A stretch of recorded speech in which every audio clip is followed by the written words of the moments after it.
en fait, sur ce que je fais, c'est-à-dire des micro-drones, et peut-être plus particulièrement sur la question industrielle qui me préoccupe. Si vous voulez, pour moi, industrie, ça veut dire comment monter des boîtes. Comment monter des boîtes et comment en faire un business et comment faire des boîtes qui fonctionnent. Donc je vais vous raconter tout ça. Bon, bien sûr, je souhaiterais que ce soit le plus informel possible. Donc si vous avez des questions, même au milieu de la présentation, je me ferai un plaisir d'y répondre. Donc levez la main et posez-moi la question. Alors, l'angle sur lequel je vais vous présenter ce que je fais, c'est est-ce que les micro-drones, c'est une nouvelle industrie? Quelle est cette nouvelle industrie? Où est-ce qu'on va? Quelles sont ses perspectives? Et comment ça fonctionne? Bon. Donc tout ça, il faut le prendre à la première personne. Donc moi, je suis un développeur de soft. En fait, si vous voulez tout savoir, j'ai eu mon bac, je me suis inscrit en médecine et c'était pas trop mon truc. Et ma petite copine de l'époque est tombée enceinte et donc il a fallu que je me mette à bosser très vite. Et là, on était dans les années 80, 1980 en fait, j'avais 19 ans. Et donc j'ai rêvé de faire une carrière de journaliste. Et donc j'ai travaillé dans un premier journal qui s'appelait le Journal Actuel. Et j'ai rencontré Roland Moreno, l'inventeur de la carte à puce. Et c'est grâce à cette rencontre que je suis devenu informaticien à une époque où on en manquait énormément comme aujourd'hui. Et puis j'ai commencé à écrire des logiciels et à travailler dans les proto-startups. Et puis à monter ma start-up. Parrot n'est pas la première boîte que j'ai montée. Je suis un serial entrepreneur, j'en ai monté énormément. Enfin, énormément, je trouve, pour moi. Et Parrot est une boîte que j'ai créée en 1994, c'est-à-dire il y a 24 ans. Alors, le succès de la boîte, ça s'appelle Parrot, pas du tout à cause des drones, ça s'appelle Parrot à cause de la reconnaissance vocale. L'idée initiale de l'entreprise, c'était de faire un produit grand public avec reconnaissance vocale. Et c'est pour ça que je l'ai appelé Parrot, parce que vous parlez à la machine, et la machine est un petit perroquet électronique, elle vous répond. Et puis, et vous verrez, ça a un sens pour la suite. Et puis, je me suis dit, une boîte de techno, ça a forcément un nom anglo-saxon. Vous ne pouvez pas aller vendre des trucs avec plein de software et du hardware et du computing et tout ça si vous vous appelez pas, dans mon cas, Parrot, Apple ou voilà. Et donc la boîte se développe, elle se développe. Et dans la high-tech, il y a quand même une angoisse, c'est que les boîtes se développent rapidement, elles disparaissent aussi vite. Ça c'est un truc, si vous voulez, c'est pas parce que vous avez un succès à un moment donné que vous aurez du succès tout le temps. C'est la première remarque que je voudrais vous faire, c'est que la high-tech, l'industrie d'aujourd'hui, ce n'est pas une industrie de filière, comme c'était autrefois une industrie de filière. C'est-à-dire que Eiffel a construit des ponts, Marcel Dassault a construit des avions, Louis Renault a construit des voitures. Mais maintenant, les enjeux de Google ou de Microsoft, ce n'est pas de développer l'industrie d'une certaine filière. C'est de développer des produits et dans un monde concurrentiel. On ne peut pas, comme Boeing ou comme Airbus, dominer une filière, ce n'est plus possible. Donc les boîtes apparaissent vite et disparaissent vite. Et donc en 2005, j'ai une boîte d'environ, je ne sais pas, 200 personnes, je dois faire 35 millions de chiffre d'affaires, je dois faire 40% de croissance par an, tout ça, et je me dis ça ne va pas durer. Les choses durent ce qu'elles durent, il faut trouver des nouvelles idées. Et c'est en cherchant des nouvelles idées que je me suis dit, tiens, je pourrais faire quelque chose avec les drones. Alors c'était il y a 10 ans. Sincèrement, pourquoi j'ai eu cette idée, comment j'ai eu cette idée, c'est là où je suis un entrepreneur, si vous voulez. Moi, j'ai des idées originales.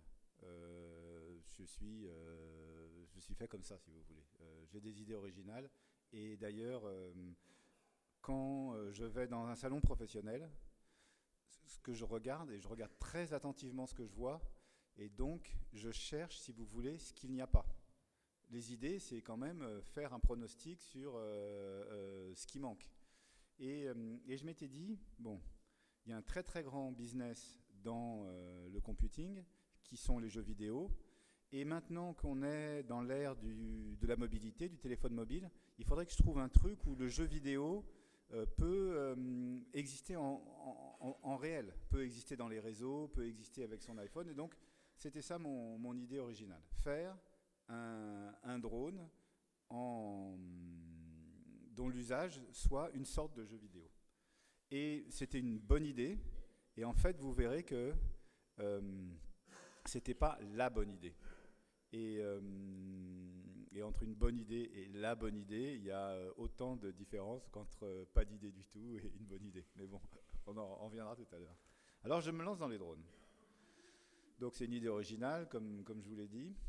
Bon, au début, il faut bien voir que moi-même, les entrepreneurs, je pense, le plus fréquemment, en général, les entrepreneurs de la Silicon Valley, tout est basé sur des idées d'ingénieurs, des trucs techniques. Tiens, si on faisait ça. Tiens, si c'est quand même l'idée initiale, c'est une idée d'ingénieur. Et ça, si vous voulez, je trouve ça très rafraîchissant.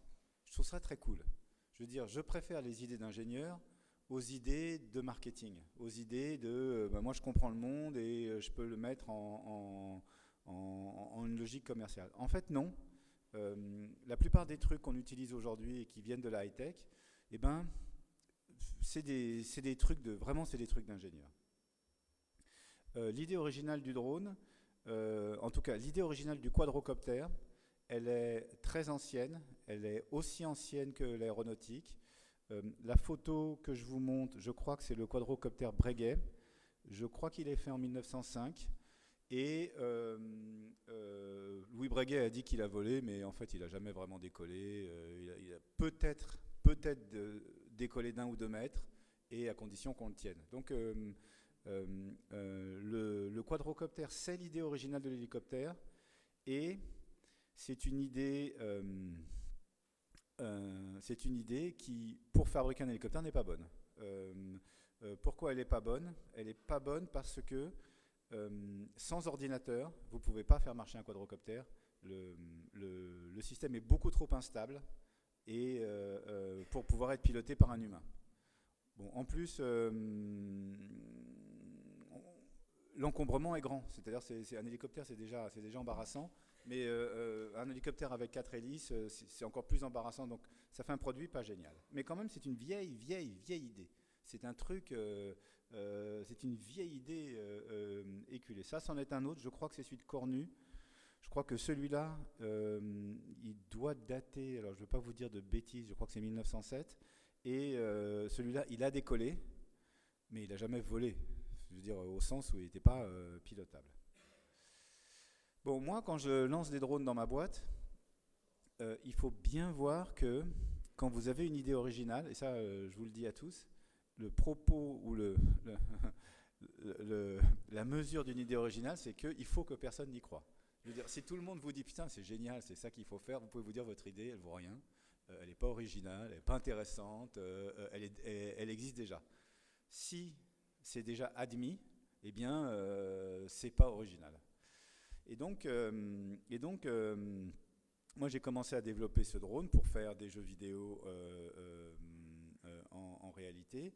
Et je n'ai pu le faire que parce que je suis le fondateur de la boîte, le principal actionnaire, l'ingénieur principal, le directeur financier, et que le conseil d'administration, d'ailleurs, je lui ai caché ça.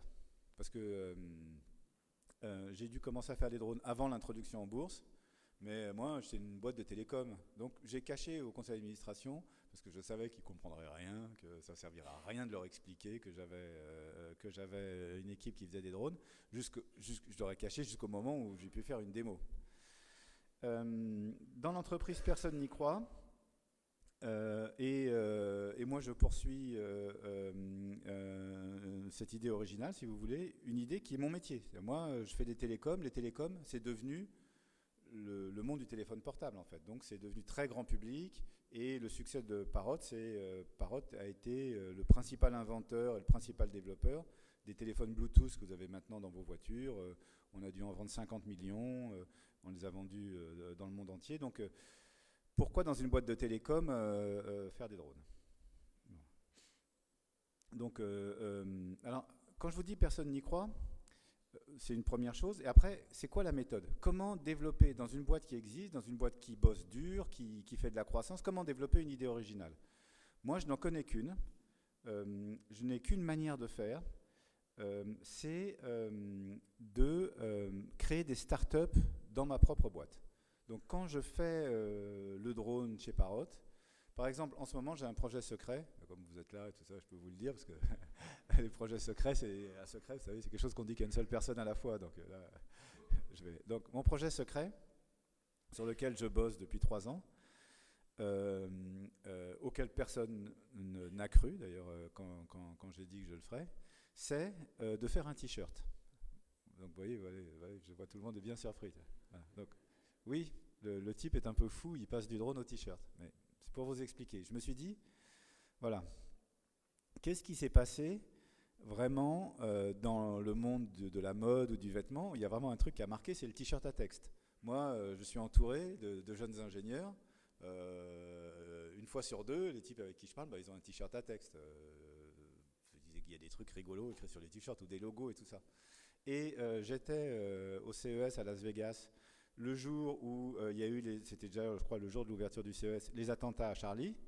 Et donc on s'est dit, il faut qu'on fasse quelque chose. Nous on est à Las Vegas, on est des Français, il y a eu les attentats à Paris, on va ouvrir le salon. Moi au salon de Las Vegas, il y a 4-5 ans, je faisais vraiment le show, on était vraiment les vedettes du salon, il faut qu'on fasse quelque chose. Et donc on s'est dit, on va faire des t-shirts, on va pouvoir imprimer des t-shirts à Las Vegas avec écrit je suis Charlie. Et puis on n'a pas trouvé, donc on s'est dit, mais c'est con.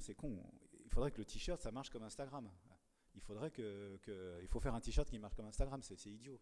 Et donc, on s'est mis à développer le t-shirt à texte, comme Instagram, et je pense qu'on va être capable de le lancer dans 3 mois. Donc, je vous le dis parce que le secret est bientôt éventé.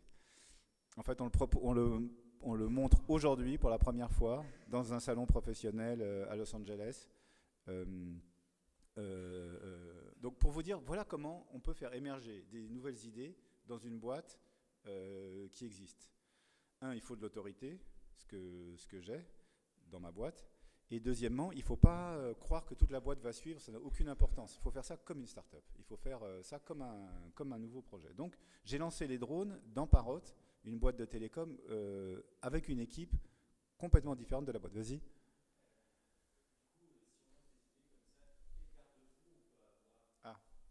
Très bonne question. Donc le garde-fou, comment je m'organise? Parce que j'en ai fait beaucoup des startups. Le garde-fou, c'est celui d'une startup. Ça marche pareil. Donc, grosso modo, je crée une équipe, 5-6 personnes, et cette équipe, je lui alloue un budget d'1 million. Et je lui dis, avec 1 million, c'est 18 mois, on va faire un proto au bout de 18 mois. Si au bout de 1 million d'investissement et 18 mois, le truc n'est pas avancé, on déclare que la startup a fait faillite. Et on recycle les 5 ingénieurs. Malheureusement, souvent on suit ces bonnes idées ou ces mauvaises idées. Donc après, on fait un deuxième tour. Donc le deuxième tour, c'est 2 millions. Et c'est pas 5 personnes, c'est 10 personnes. Et ça coûte encore 18 mois. Au bout de 2 fois 18 mois, au bout de 3 ans, en règle générale, on a un proto. Et on peut se poser la question de est-ce que ça vaut le coup de l'industrialiser. Donc ça, c'est la grosse question. Ça, c'est, disons, avant, il faut 2, 3, 4, 5 millions pour amener le projet à une certaine maturité.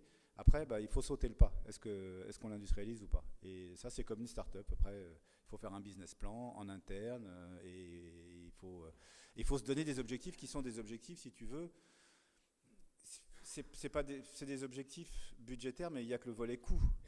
vois, au début, tu dis, bah, je vais investir tant, puis est-ce que ça vaut, je verrai si ça vaut le coup en différentes étapes. Donc voilà comment moi je fonctionne. Mais voilà comment fonctionne Google aussi, hein. Enfin, à une échelle très très différente. Ou voilà comment fonctionne, si vous voulez, la Silicon Valley. Ils créent des projets sans arrêt. Les types sont hyper créatifs et ils créent des projets très originaux à l'intérieur des boîtes, avec des équipes originales et des types qui viennent d'autres équipes qui amènent leur expérience. Donc voilà comment on fait. Et voilà comment le drone est né chez Parrot. Bon, alors, donc ça, c'est le drone que nous avons lancé. Il s'est appelé l'Air Drone. Et on l'a montré à ce salon professionnel qui est Consumer Electronics Show, qui est le grand salon professionnel de l'électronique. Et ça a été un succès immédiat. Et ça, c'est un autre truc. C'est un autre truc, si vous voulez, qu'il faut bien comprendre, en tout cas. C'est que, en fait, ce que moi je cherche, et ce que recherchent, à mon avis, les entrepreneurs, en règle générale, c'est des succès faciles. C'est pas, ne croyez pas qu'on soit des pervers qui aiment l'effort et des destins dans lesquels c'est hyper dur de réussir, etc. Pas du tout. On est des gros flemmards qui avons des idées, et puis si les idées ne marchent pas, eh bien on les abandonne, on en trouvera une autre. On cherche des succès faciles. La high-tech ressemble beaucoup plus à l'industrie du cinéma qu'à l'industrie du pétrole, de l'aéronautique ou de l'automobile. C'est une industrie californienne. Ça marche comme Hollywood. Et d'ailleurs, c'est financé comme Hollywood. C'est-à-dire que ce que je recherche Google, ce que recherche Parrot, c'est des succès comme quand vous lancez un film, vous êtes prêt à investir dans 1, 2, 3, 4 films. En règle générale, ça ne marche pas, mais une fois sur 10, ben, ça rapporte 10, 20, 50 fois sa mise, et c'est comme ça que ça marche. La high-tech, ça marche exactement pareil. On cherche des succès très durs à faire, si vous voulez, mais immédiats dans le temps. Il faut que ça marche. Sinon, il faut passer à autre chose. Donc la première année, on a vendu 150 000 de ces drones.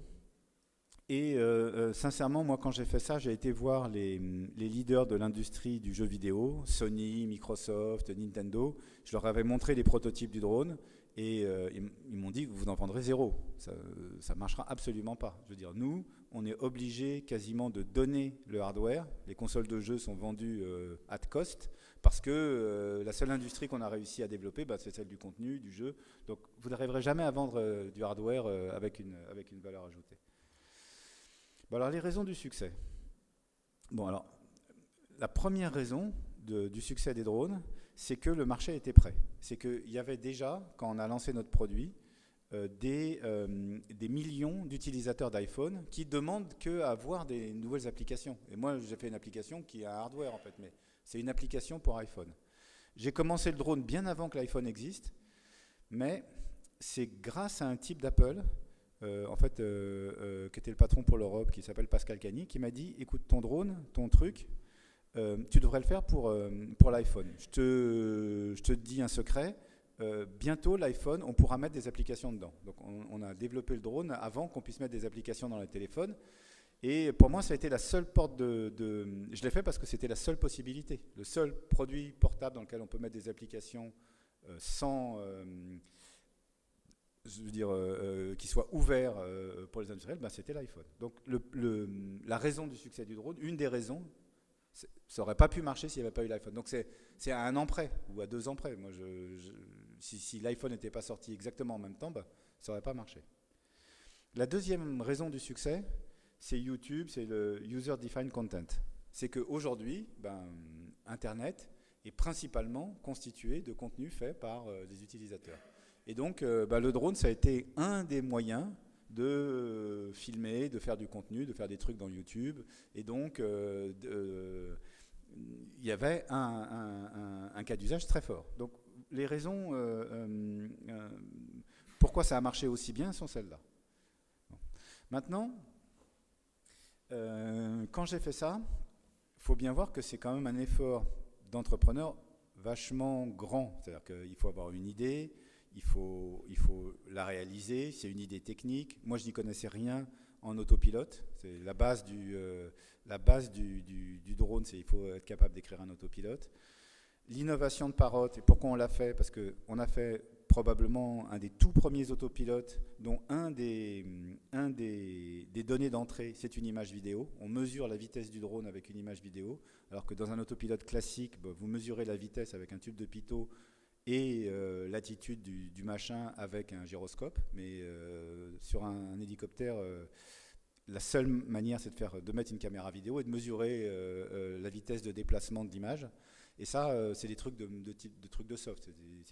C'est des bonnes applications pour des types comme moi, si vous voulez. C'est ça qu'on sait faire. Donc on s'est dit, bon, vraiment, on a fait quand même un truc vraiment difficile à imaginer, difficile à faire, très technique. Parrot, c'est quand même une boîte d'ingénieurs. À l'époque, on devait être 200 ou 250 personnes.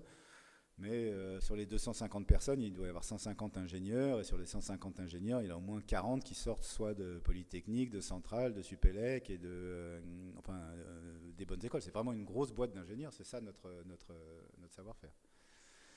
Et malgré ça, malgré la concurrence est arrivée à toute vitesse, vraiment à toute vitesse, c'est insensé. J'ai eu un concurrent chinois qui s'appelle DJI, qui a lancé un produit environ 2 ans après moi. Et lui, son idée, c'était de transporter une caméra Action Cam, une GoPro. Et en fait, c'était ça la bonne idée. Moi, j'ai fait plus de techno que eux, mais la bonne idée, c'était ça. Bon, j'aurais pas pu l'avoir, cette idée. Sincèrement, j'aurais pas pu l'avoir. Et pourquoi j'aurais pas pu l'avoir? Et en fait, c'est le fond, c'est là où je veux en venir dans mon exposé. Parce que moi, j'ai développé mes drones depuis la France, avec des idées d'ingénieurs, et que malheureusement, Paris n'est pas la Silicon Valley. C'est-à-dire qu'il n'y a pas un grand monde, écosystème d'entreprises, d'entrepreneurs. Et en fait, ce qui s'est passé, parce que moi je les ai connus après, c'est que les types de GoPro ont été voir les Chinois de DJI et leur ont dit, nous, est-ce que vous pouvez nous faire un truc pour trimballer notre caméra? Puis c'est comme ça que ça a commencé. Je veux dire, un truc pour trimballer la caméra, c'est un bidule en plastique.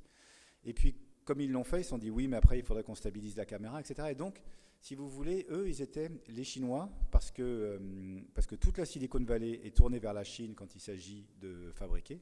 C'est organisé comme ça. Et que Shenzhen est un peu une seconde Silicon Valley. Mes concurrents chinois, ils étaient beaucoup plus en relation avec les entrepreneurs de la Silicon Valley.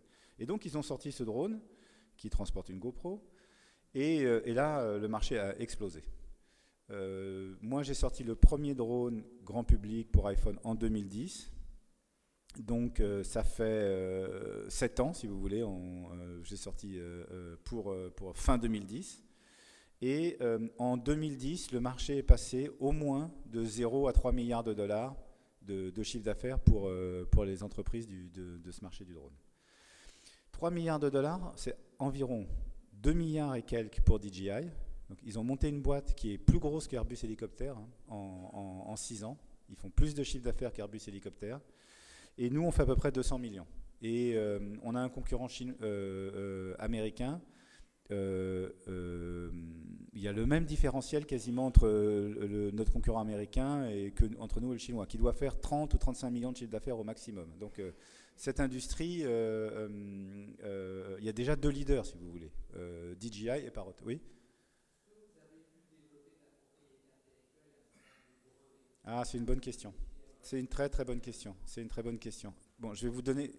Ce que je vous dis, il faut que vous le preniez, si vous voulez, comme un truc, comme un point de vue personnel. À notre époque, les brevets ne valent plus rien. Il n'y a plus de valeur dans les brevets.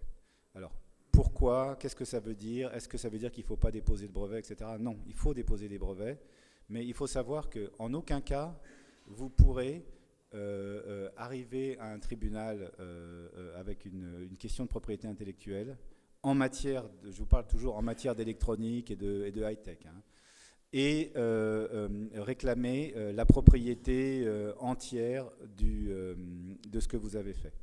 Le meilleur exemple, c'est Apple.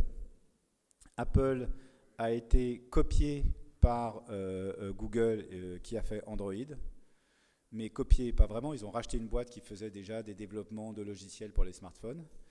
Et Apple a décidé qu'il ferait la peau à tous les types qui copiaient l'iPhone. Ils ont dépensé des dizaines, voire même des centaines de millions de dollars dans leur procès, et en fait, ils ont perdu.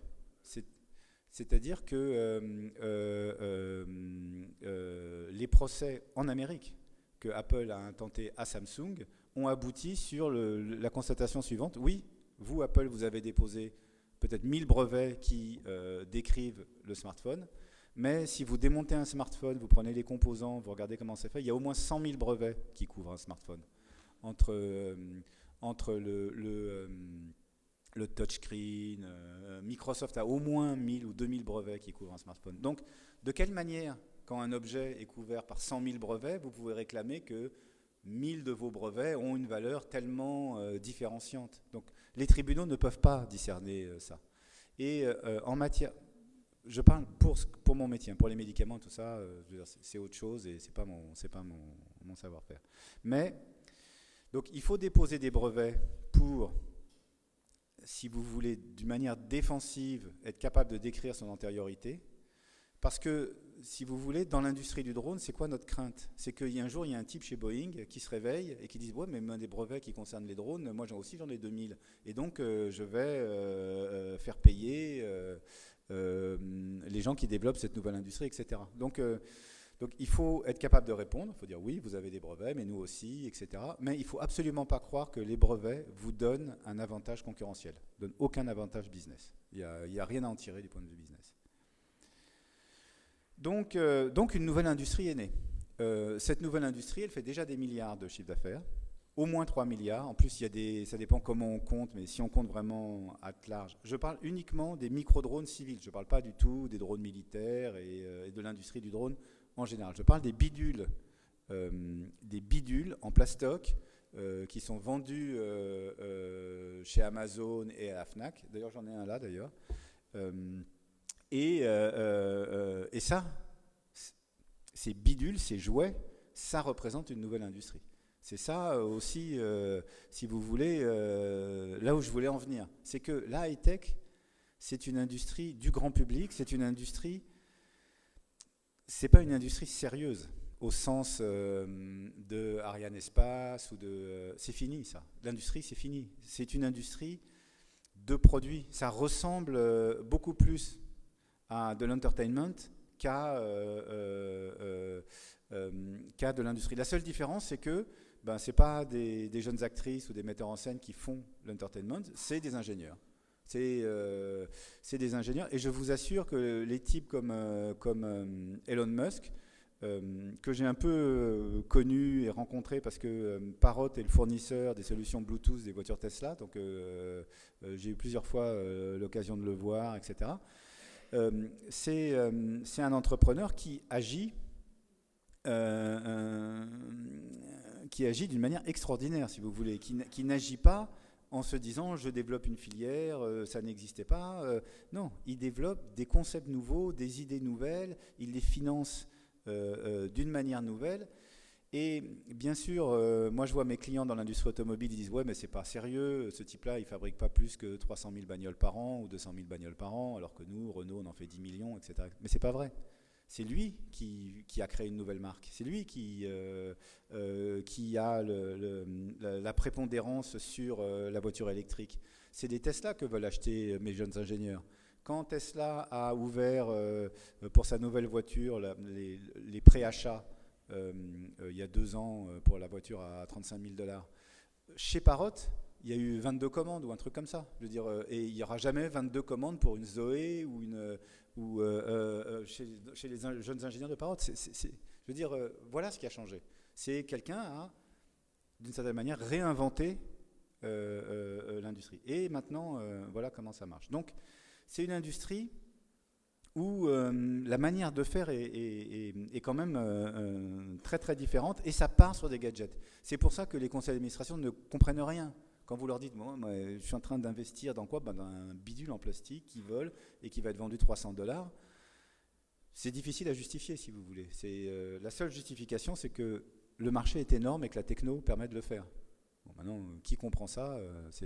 Allez-y. Oui.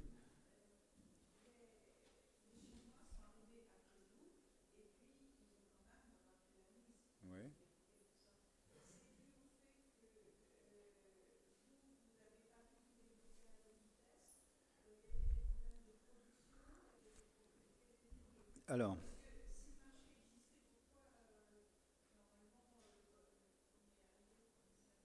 oui, donc premier arrivé, premier servi. Et euh, faire ces objets, faire ces drones, c'est un travail énorme. Il nous a fallu 4-5 ans pour faire le premier. Et donc moi, mon idée, c'était, comme j'avais été voir les industriels de jeux vidéo, ils m'avaient dit, vous savez, on ne peut rien vendre au-dessus de 300 $. Une console de jeu, ça vaut 300 $. On ne peut rien vendre au-dessus de 300 $. Donc moi, je m'étais mis dans la tête, il faut que je fasse un truc à 300 $. Pour vendre un truc à 300 $, il faut qu'il vous coûte, disons, 100 $, prix sortie usine, le reste c'est votre marge le prix de la distribution. Donc moi, mon effort, c'était de faire un drone à 100 $.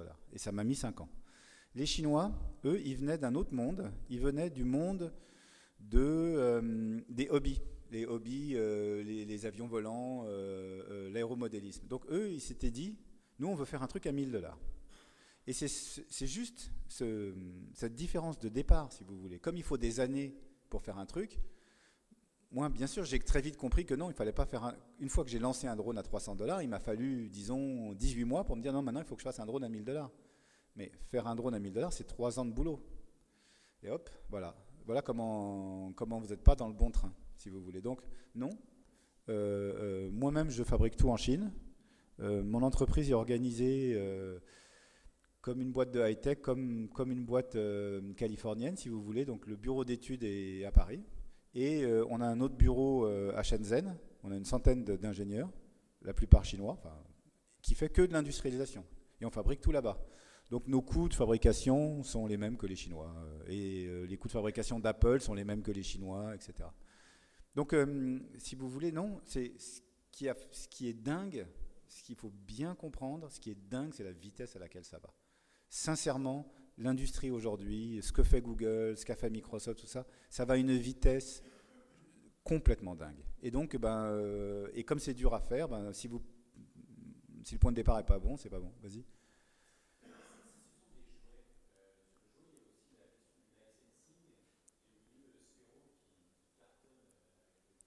Ouais, ouais, non, c'est pas une piste. C'est pas une piste. Je pense que le licensing, donc moi on a étudié le truc, on a regardé, on a été voir Disney, tout ça. Le licensing, c'est bon pour vendre des t-shirts. C'est-à-dire, le licensing, ça te coûte super cher. Disney, il te demande, ça dépend du produit, ça va peut-être du client, mais peut-être 7%, peut-être 8%, peut-être 10% ou du prix de vente, ou du prix de transfert, etc. Moi, je fais de la techno, si tu veux. Je vis sur une marge entre 30 et 40%. Donc je fabrique un truc 100 et il faut que je le vende 150 si tu veux pour gagner ma vie, et il faut que j'investisse des millions et tout ça. Et si je le vends 150, il va finir à 250 la distribution, plus la TVA, ça fait 300. Voilà l'économie du truc. Donc il n'y a pas la place pour le licensing. Et quand tu cites Sphero, en fait ils ont arrêté. Ils ont arrêté, c'est pas du tout un succès en fait. Ils ne font plus que des produits pour l'éducation. Donc vous remarquerez que toute cette industrie de la high-tech, elle s'est développée sans aucune marque extérieure. Ça ne s'est jamais appuyé sur des marques. Ça n'a servi à rien. Je veux dire, de mettre une marque sur un produit technique, j'en sais rien, moi, de dire, je sais pas quoi, moi, le téléphone LVMH ou des trucs comme ça, ils ont essayé d'en faire. Ça tue le produit, tout le monde s'en fout. Le drone, c'est pas parce qu'il y a écrit Mickey dessus que tu vas en vendre tellement plus. Tu vas peut-être en vendre plus, tu vois, mais ils l'achètent pas parce que c'est Mickey. Par contre, un t-shirt ou je sais pas quoi, une brosse à dents peut-être, si tu veux. Mais donc non. Alors je continue sur l'industrie du drone. Bon. Donc c'est quoi la particularité de cette industrie? Quels sont ses objectifs? Alors le premier truc que je voulais vous dire, c'est que la high-tech et que l'industrie du drone, qui est une partie de la high-tech, c'est une industrie grand public. Tout ce qui a été fait dans l'industrie high-tech vient du grand public. Enfin, tout le succès, si vous voulez. Je vous ai mis là le PC original.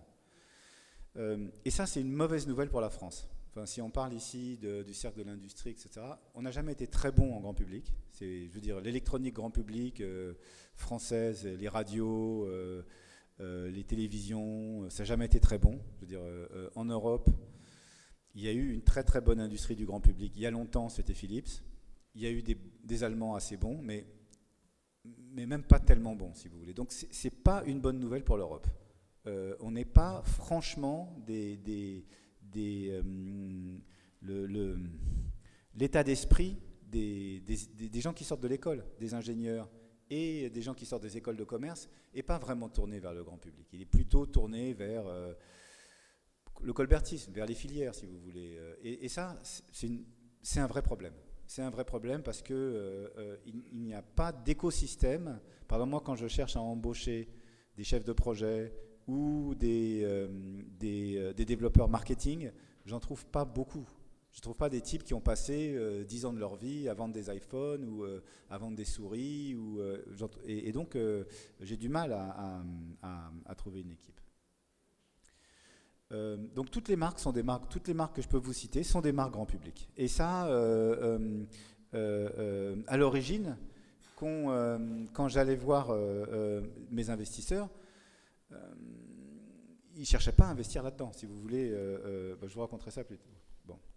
La deuxième chose, c'est que c'est une idée. Les idées viennent quand même d'idées d'ingénieurs, ce que je vous ai dit tout à l'heure. Mais c'est quoi les idées d'ingénieurs? Comment elles s'articulent? Comment elles se créent? En fait, il y a une seule grosse idée. Il y a un seul truc qui mène tout ça. C'est le software. Je vous dis ça parce que moi, je suis un développeur de soft. Donc, on regarde tous les autres ingénieurs avec quand même condescendance. Je vous l'affirme.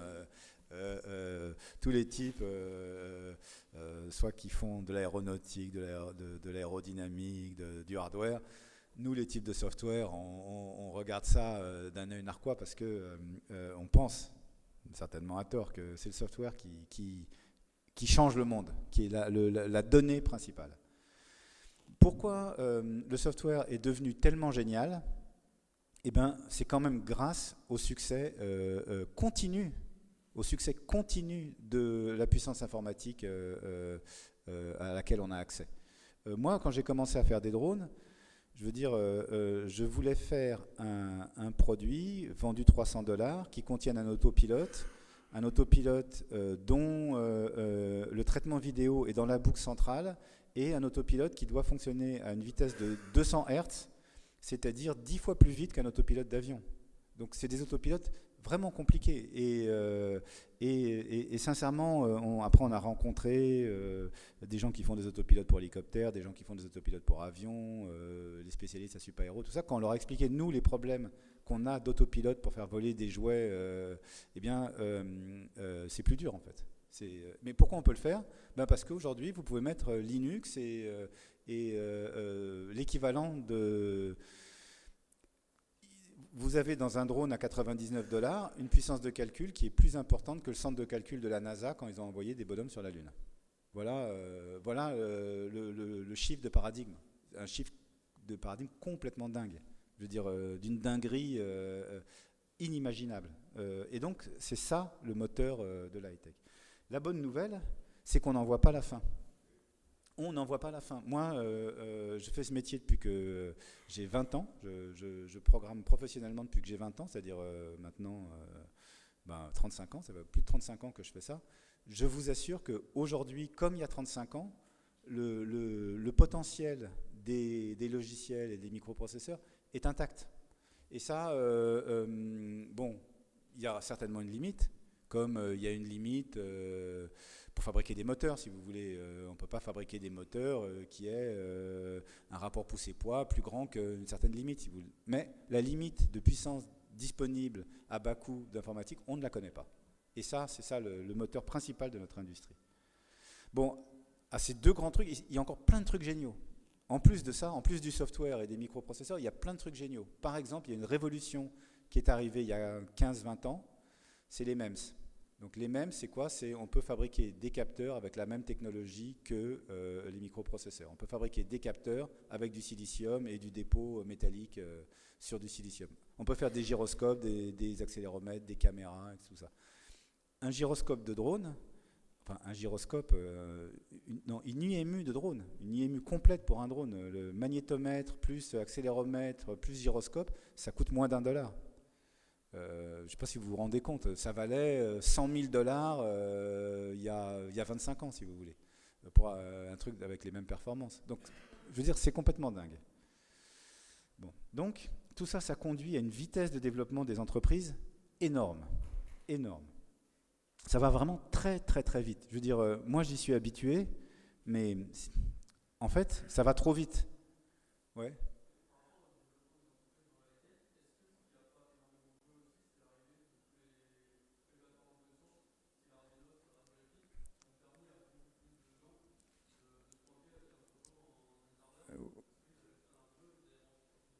Oui, exactement. C'est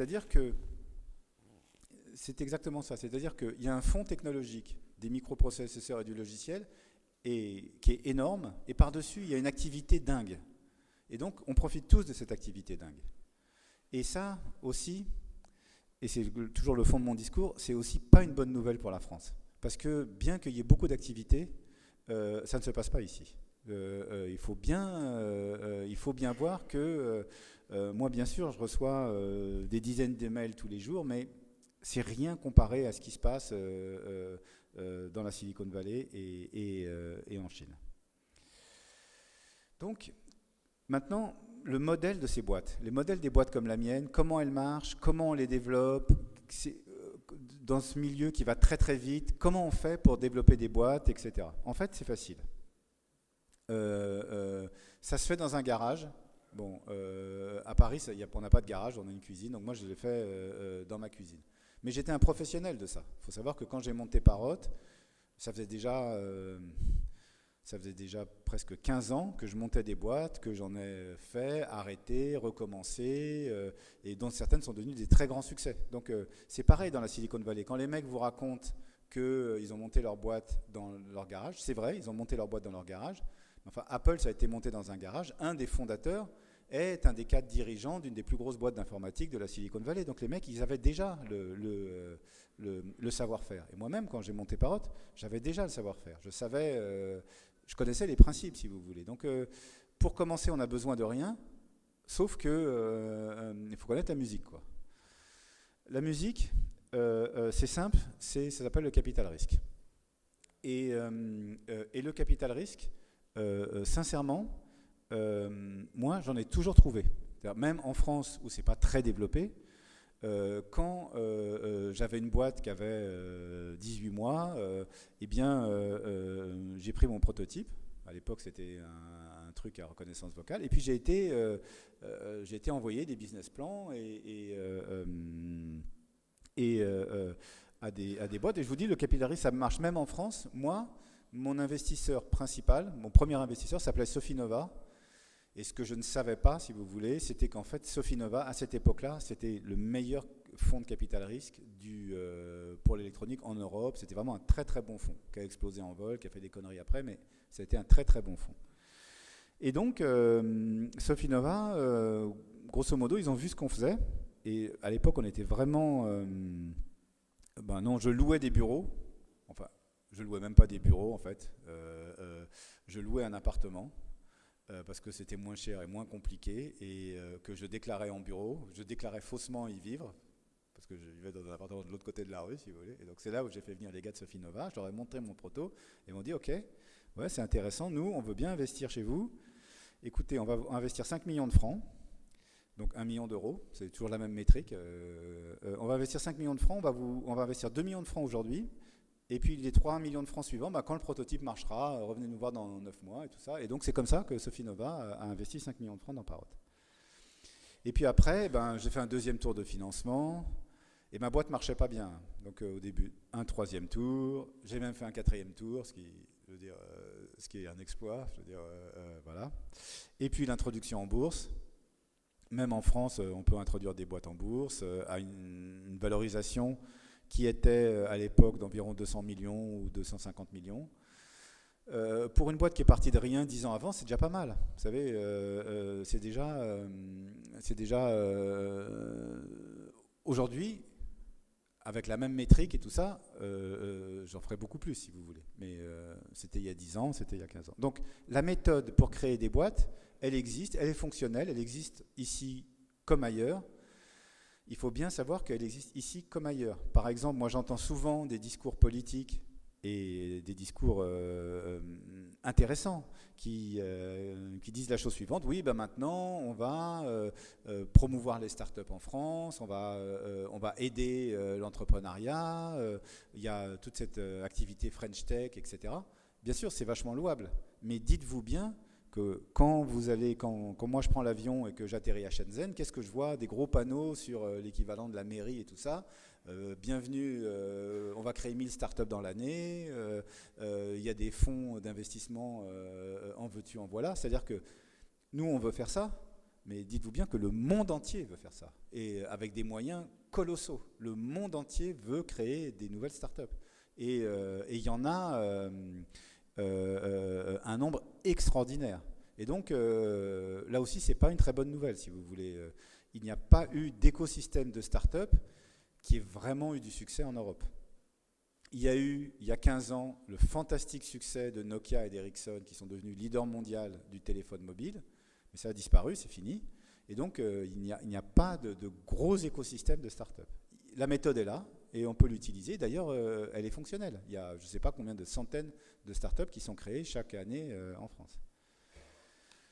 Alors, bon, quel est le futur de l'industrie, etc., etc.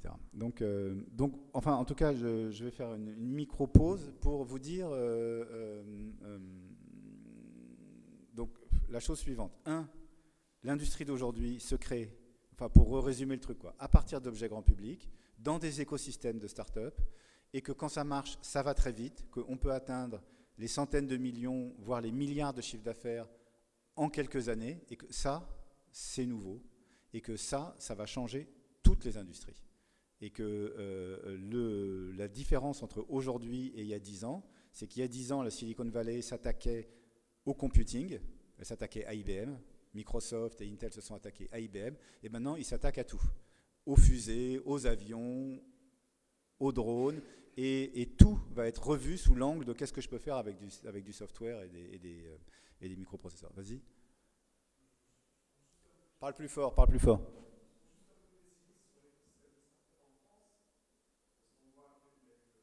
Parle plus fort, on t'entend pas là.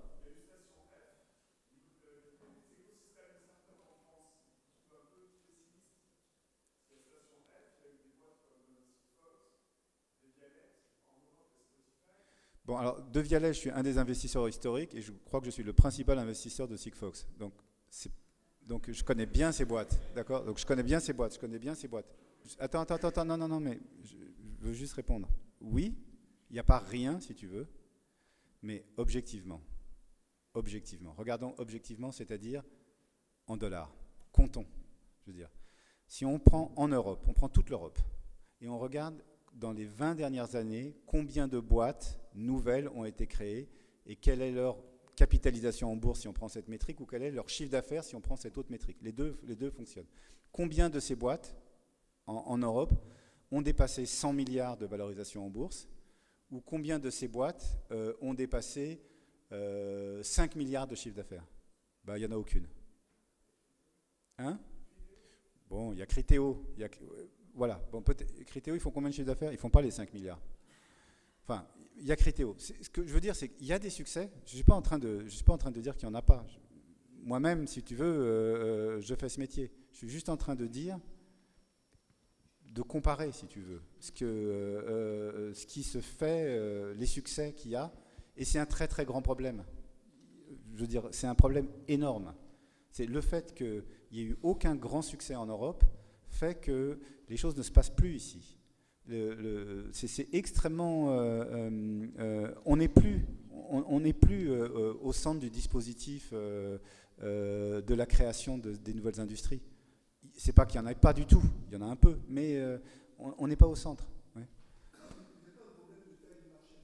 Si, exactement. Disons qu'on a des désavantages.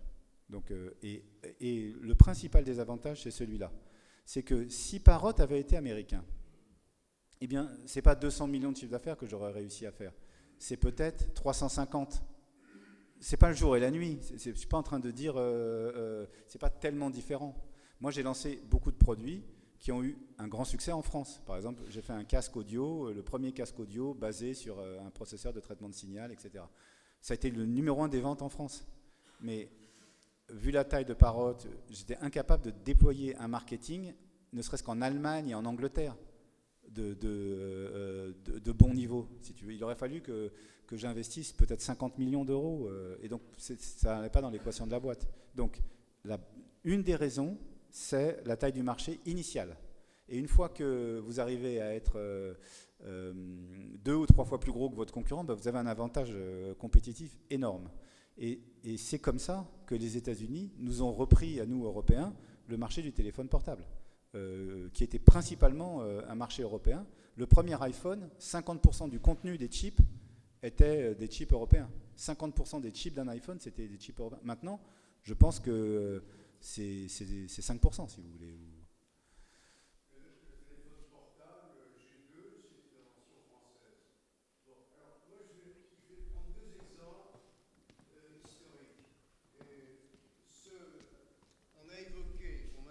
Ici, plusieurs interlocuteurs ont évoqué, et vous venez d'évoquer les causes de ce manque de start-up manie en Europe et notamment en France.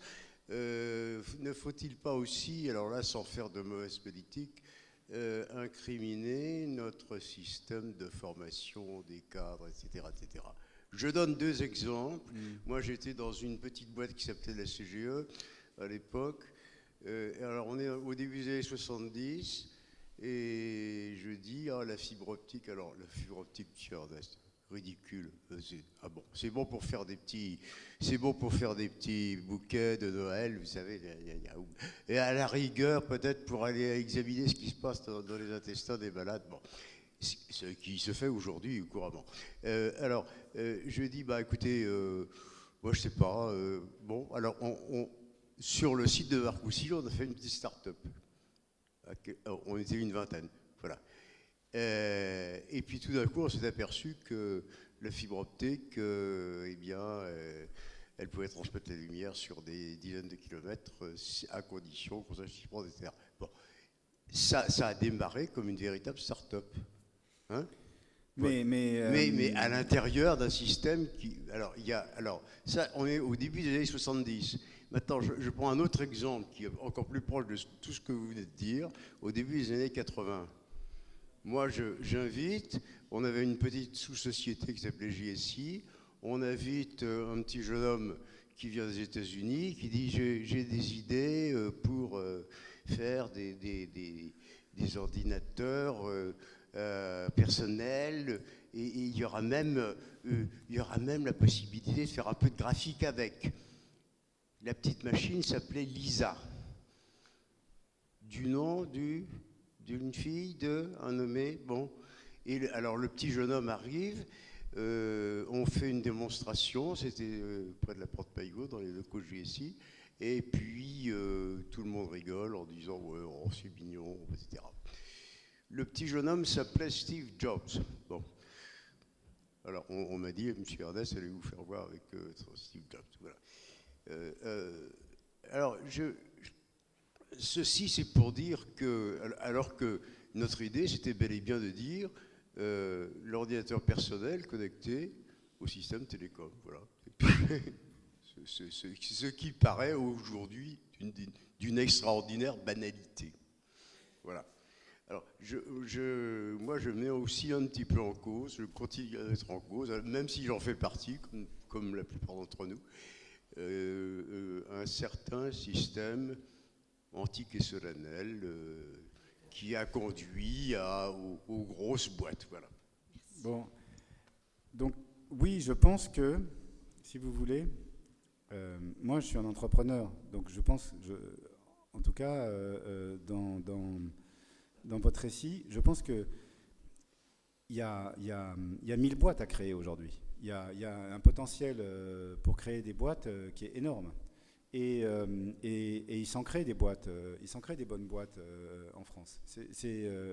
Mais il s'en crée pas beaucoup.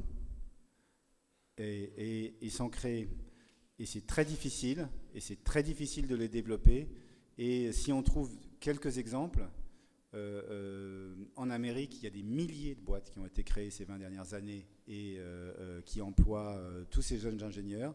Et il y a maintenant des milliers de boîtes qui sont créées en Chine, dont les plus grandes ont des capitalisations boursières dont l'unité de compte est la dizaine de milliards de dollars. Il n'y en a pas une seule en Europe. Et ça a une importance énorme. Il faut bien comprendre ce qui se passe. Ça a une importance énorme. Bon, maintenant, si on revient au micro-drone, c'est quoi le business plan de moi-même et de mes concurrents dans l'industrie du drone? Qu'est-ce qu'on veut faire? C'est quoi notre business plan? C'est quoi notre futur pour les 10 prochaines années? Les 10 prochaines années, ça consiste à partir des bidules grand public, des machins que vous achetez à la FNAC et qui servent à faire des vidéos de vacances, pour en faire des produits professionnels. Exactement de la même manière que Microsoft a pris le PC, un ordinateur fait pour faire du traitement de texte ou on ne sait pas quoi d'ailleurs, pour concurrencer l'Apple II, et ils ont étudié et ils ont regardé tous les cas d'utilisation professionnelle, et c'est devenu l'ordinateur numéro 1 des professionnels dans bureautique, le traitement de texte, mais aussi des ingénieurs. Le PC, c'est l'ordinateur des ingénieurs, ça l'a toujours été, et puis l'ordinateur des centres de calcul. Donc, et donc dans les drones, c'est ça qu'on fait. Donc moi, j'ai été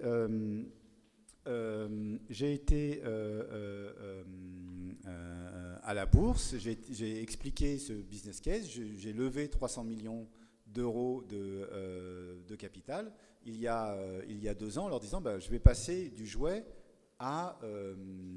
au produit professionnel. Pourquoi?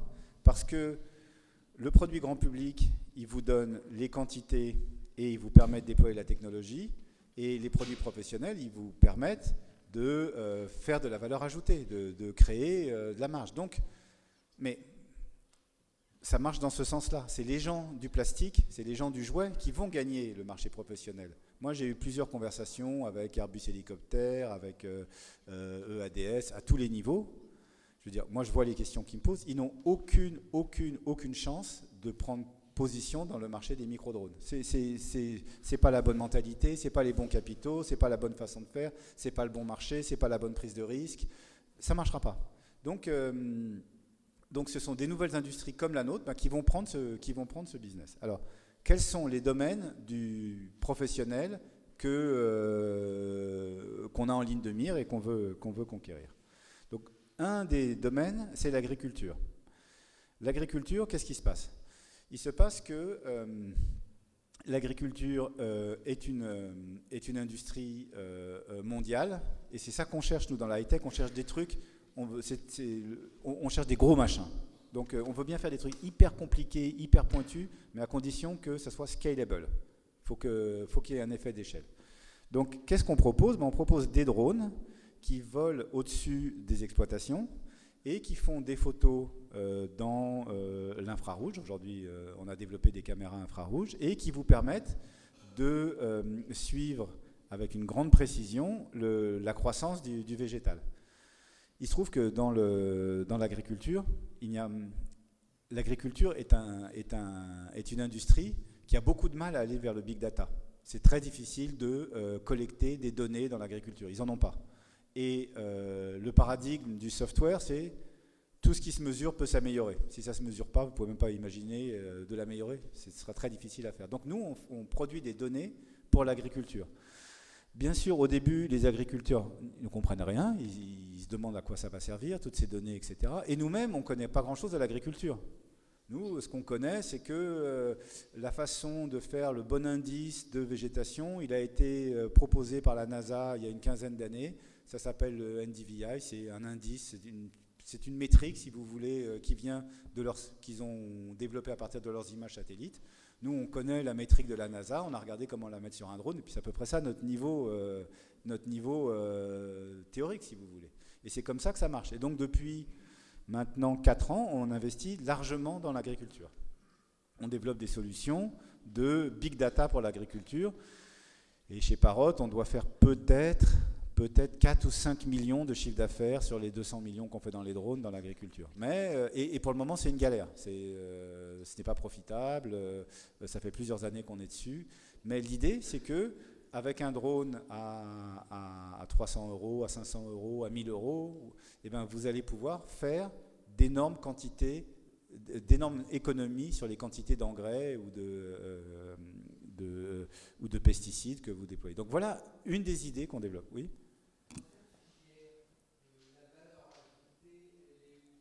Ah. Ah. Excellente question.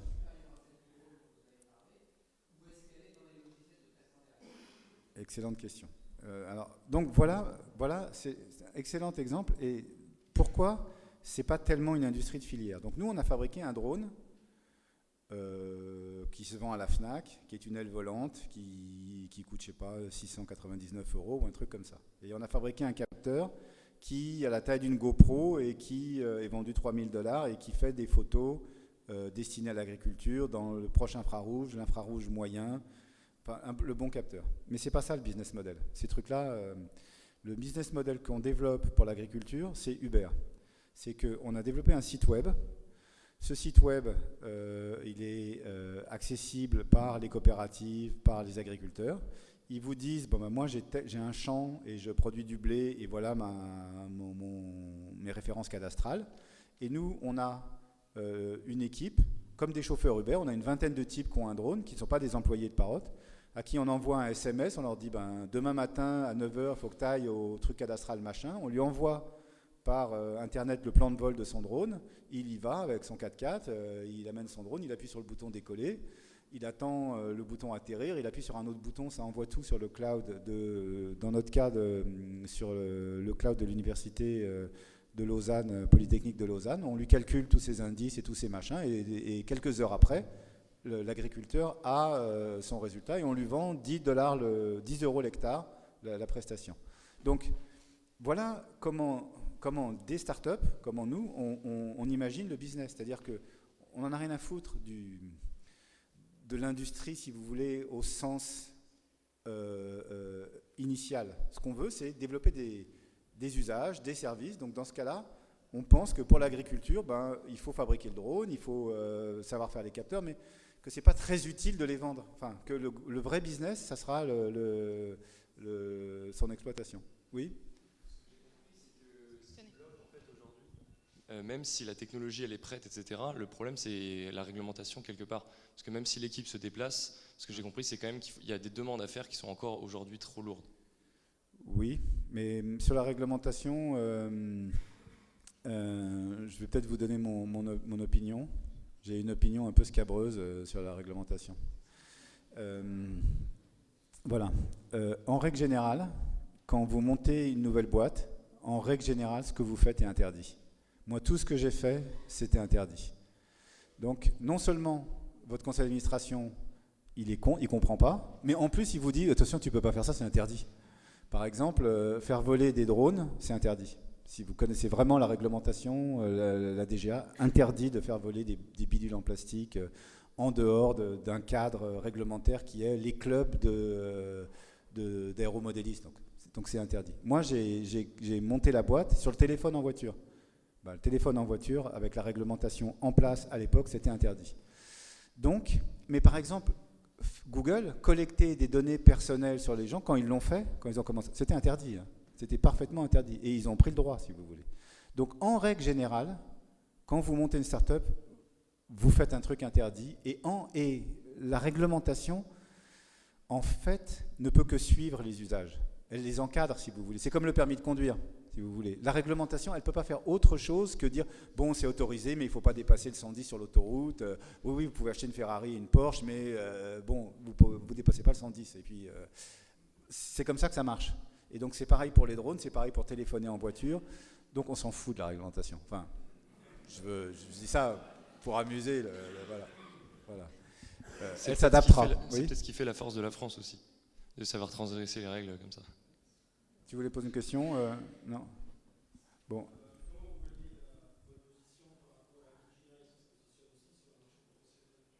Le marché professionnel, si vous voulez, c'est la grosse bataille. Donc aujourd'hui, c'est la grosse bataille. Bon. Donc, qu'est-ce qui se passe? C'est que nous, on est plus des spécialistes du soft et eux, ils sont quand même plus des spécialistes de l'aéronautique et tout ça. Donc, nous, on se bagarre beaucoup sur le soft. Mais c'est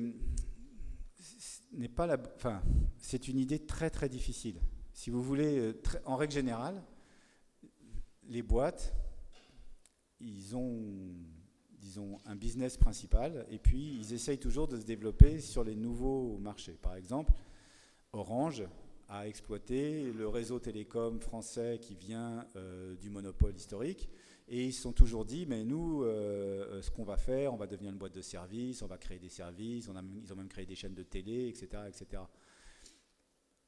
Tout le monde veut aller vers le soft, mais en règle générale, ça ne marche pas. C'est hyper difficile. Donc nous, Parrot, on est des leaders en traitement d'image pour les drones. On a au moins 35 000 clients qui achètent nos logiciels de traitement d'image. On est le leader mondial, mais malgré ça, c'est une position qui peut être détruite en 6 mois par notre concurrent. Donc c'est une grosse bagarre, si vous voulez. C'est une bagarre mortelle. Moi, je m'appuie au maximum sur le software, mais le truc gagnant, c'est quand même le hardware. Il faut bien voir que qu'est-ce qui fait le business aujourd'hui, qu'est-ce qui permet de déployer des gros business de high-tech, c'est le hardware. Il faut un vecteur pour vendre son software. Google est une énorme boîte de hardware. Google a racheté pour 2 milliards de... Non, beaucoup plus que ça, pour je ne sais pas combien de milliards de dollars, 2000 ingénieurs qui développent des téléphones à Taïwan, parce qu'ils veulent concurrencer Apple, etc. Donc moi, je me concentre sur les usages professionnels et le software, mais c'est hyper dur. C'est pas du tout gagné que ce soit... il faut faire mieux, si vous voulez.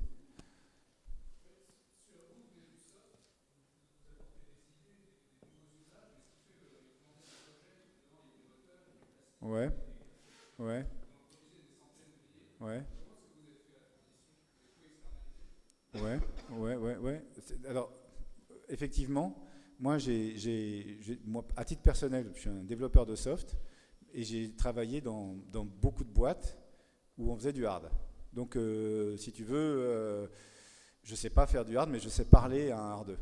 Je sais comment il est câblé, je sais ce qu'il faut lui dire pour que ça marche, si tu veux. Après, toute l'industrie est organisée pour faire de la sous-traitance. C'est génial. Aujourd'hui, c'est extraordinaire. Si moi, je vais fabriquer un drone, si tu veux, il me suffit grosso modo d'ordinateur pour écrire du soft, d'une licence CATIA ou SolidWorks, et puis après, j'envoie des fichiers dans des usines en Chine, et puis les trucs sont fabriqués. Je schématise, parce que tout ça est très difficile, je veux dire, mais grosso modo, c'est comme ça que ça marche. Et Apple, c'est la même chose, ils envoient leurs fichiers dans des usines en Chine, et puis les mecs leur fabriquent leurs trucs. Les métriques du coût sont connues, par exemple. C'est fabriquer de l'électronique, ça coûte grosso modo le prix des composants, plus 12% si c'est des moyennes séries, et ça va jusqu'à 5% si c'est des grandes séries. Donc tout le monde sait combien ça coûte de fabriquer 1 million de machins par an. Ça coûte les composants pour 1 million de machins plus 10%, puis c'est tout. C'est hyper facile. Donc ça, c'est une chance. Ça permet à des boîtes comme moi de faire tout de suite du hardware à bon niveau. Non. Non. Non, parce que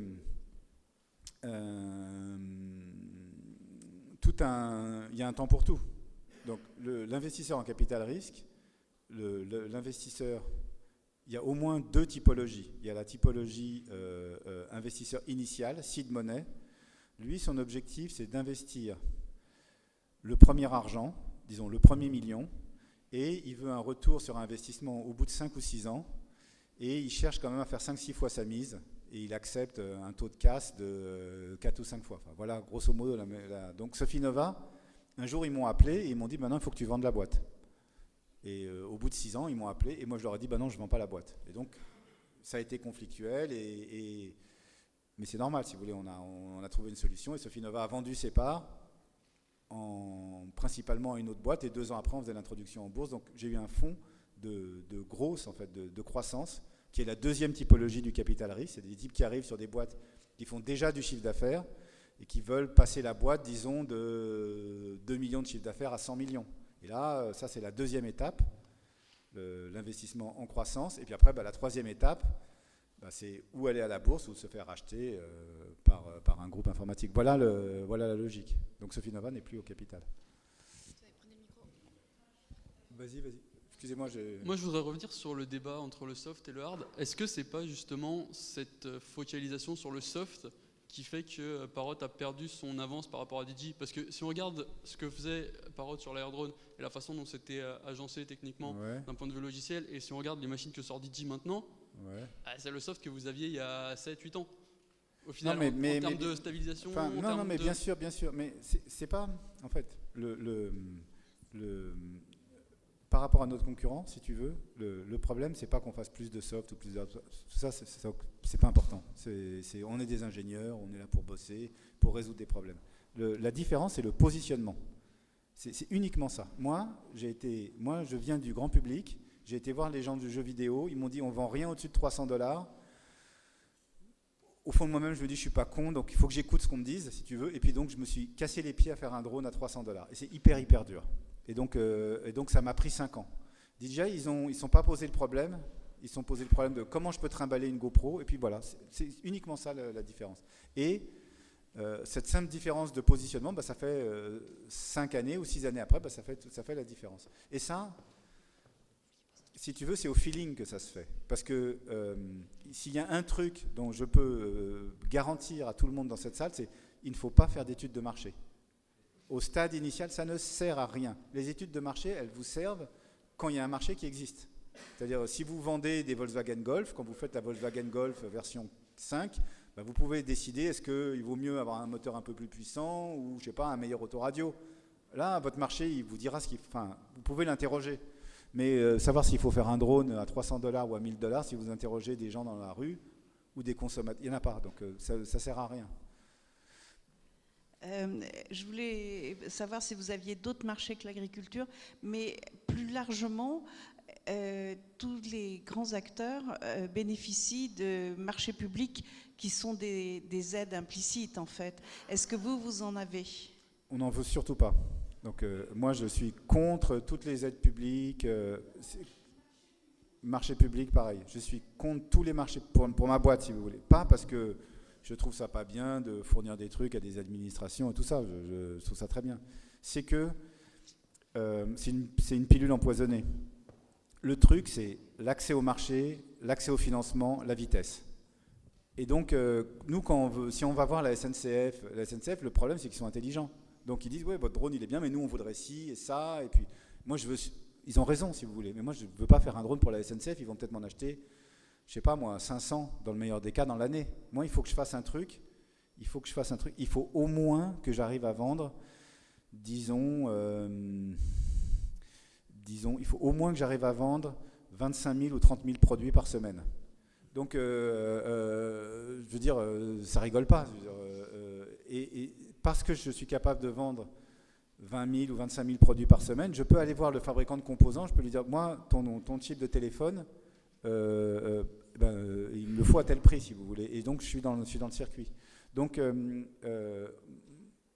mon conseil, si vous voulez, aux gens qui font des startups, c'est de ne surtout jamais développer une startup pour un marché de niche. Les marchés de niche, c'est aussi... Bon, je m'excuse de mon langage un peu vert, mais je fais exprès. Voilà. Donc, les marchés de niche, c'est aussi chiant que les marchés grand public. C'est aussi difficile. L'avantage, ça demande moins de capitaux, mais de toute façon, ça demande autant de temps de les développer, autant d'ingénierie. Et comme ce qui compte, c'est la vitesse, il faut aller dans les gros trucs. Et donc, la base, sincèrement, si vous voulez développer une start-up, ne jamais faire un truc dans un marché de niche. Il vaut mieux, il y aura plus de bénéfices à faire un truc dans la catégorie reine, et puis même si ça ne marche pas, vous en trouverez des usages, si vous êtes un bon entrepreneur, que de chercher un truc dans une niche que vous n'arriverez jamais à déployer dans la catégorie reine. Donc après l'agriculture, il y a des usages professionnels, par exemple les pompiers, les policiers, chez nous on dit les flics, mais voilà. et énormément d'utilisation des drones par les géomètres. Jusqu'à aujourd'hui, un géomètre, il achète un théodolite, il va faire des relevés avec un théodolite, il peut faire le relevé d'une route, d'un bâtiment, etc. Mais maintenant, la techno des drones et du traitement d'images et de la reconstruction 3D des images, ce qu'on fait est tellement sophistiqué que, je veux dire, il n'y a pas besoin de géomètre, malheureusement. Je veux dire, vous prenez un gosse de 18 ans, vous lui mettez un drone dans les pattes, vous lui dites, voilà, ça c'est la mine de charbon, par exemple, on a les autorités de la ville de Djibouti qui sont venues nous voir et qui nous ont dit, oui, voilà, vous comprenez, à Djibouti, on n'a pas de carte de la ville, parce que la ville, c'est un peu comme Rio, si vous voulez, elle s'étend d'une manière anarchique, on ne sait pas bien d'année en année comment ça évolue. Est-ce que vous sauriez nous cartographier Djibouti? Puis, je vous parle des forces de police et tout ça, ils voulaient vraiment connaître les rues et tout ça, avoir une carte centimétrique de Djibouti. C'est une galère à faire, enfin, je veux dire, et ça change tout le temps. Ça a pris 3 jours, avec 2 drones et une équipe qu'on a envoyée sur place, pour faire une carte 3D centimétrique de Djibouti. Donc nous, on fait des relevés, si vous voulez, professionnellement pour les géomètres. Tout ce qui est en externe, il n'y a plus besoin un bon GPS et un bon appareil photo et un bon soft qui reconstitue les photos, enfin qui replace tous les pixels de la photo en 3D grâce aux algos et au GPS. C'est comme ça qu'on fait le travail des géomètres aujourd'hui.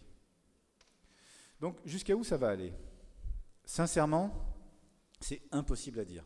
Je ne sais absolument pas vous dire jusqu'à où l'industrie du micro-drone va aller. Ce qui est sûr, si vous voulez, c'est qu'on a aujourd'hui un robot qui coûte entre 1 000 et, disons, 10 000 euros, qui a des capacités inouïes de robotique et qui, je vous dis, dont l'industrie fait déjà un chiffre d'affaires supérieur à celui d'Airbus Hélicoptère, alors que c'est une industrie à 6 ans. Et donc, si vous voulez, les drones occupent une place dans la robotique qui est la même que celle des oiseaux pour la biologie. En fait, ce qu'on fait, c'est quoi ce qu'on fait, on fait en robot, si vous voulez, on fait les petits bidules volants. Et les bidules volants, ils ont un succès énorme.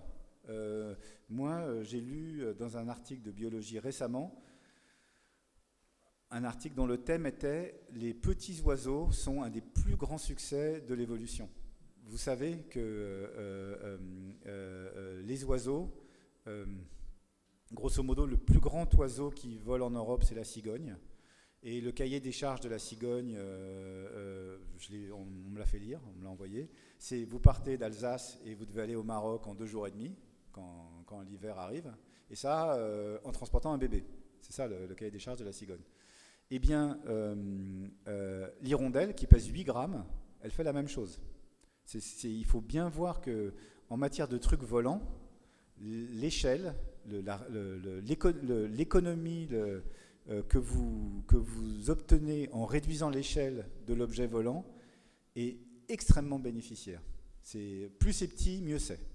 Et en matière de drone, plus c'est petit, mieux ce sera. Et des petits drones, ils ont un avenir mais extraordinaire. Bon, alors maintenant, donc l'agriculteur, si vous voulez, je ne sais pas dans combien de temps, mais disons, si faire voler un drone, ça coûte $10 l'hectare, ou acheter un drone, ça coûte le prix d'une mobilette, ou d'un vélo, si vous voulez, eh bien, et vu que ça permet de planifier l'utilisation de l'engrais et des fertilisateurs, il n'y a pas de raison que la majorité des agriculteurs en Occident n'aient pas un drone. Donc le potentiel est énorme. Oui.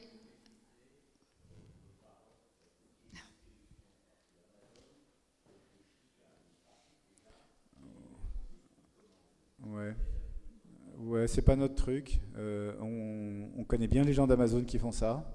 On pense pas que c'est une idée. c'est une idée qui a 3-4 ans, donc c'est une idée déjà très ancienne. Donc aujourd'hui, l'idée pour faire la livraison est en train d'évoluer, c'est plutôt des robots roulants, autonomes, qui vont vous livrer vos pizzas, si vous voulez. C'est un peu... et c'est quand même compliqué de le faire voler. En plus, il y a quand même un problème d'efficience énergétique, etc. Enfin, il y a un truc... Le drone, c'est génial pour collecter des données. C'est à ça que ça sert. Et aujourd'hui, la collecte des données, c'est ça. C'est la base de l'intelligence artificielle, c'est d'avoir des données pour faire tourner des algorithmes dessus. Des données, il faut les collecter pour les agriculteurs, c'est un exemple. Mais par exemple, ont besoin de données tous les exploitants d'infrastructures.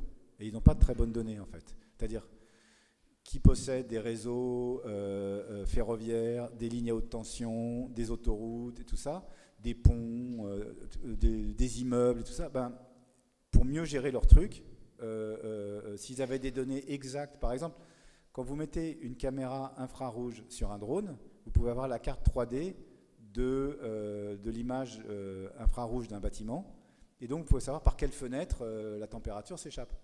Ça, de faire ça, ça coûte, disons, 1 000 € de faire voler le drone, de passer le processing sur les images et de dire aux architectes, voilà, dans votre bâtiment, voilà ce qui cloche et ce qui ne cloche pas. C'est un bénéfice énorme, mais énorme. C'est-à-dire pour les exploitants de parcs d'HLM, des trucs comme ça, mais c'est complètement dingue, si vous voulez. Avec 1 000 €, vous pouvez avoir un très bon audit de votre... Et donc, nous, ce qu'on cherche, c'est collecter des données. Oui, madame ?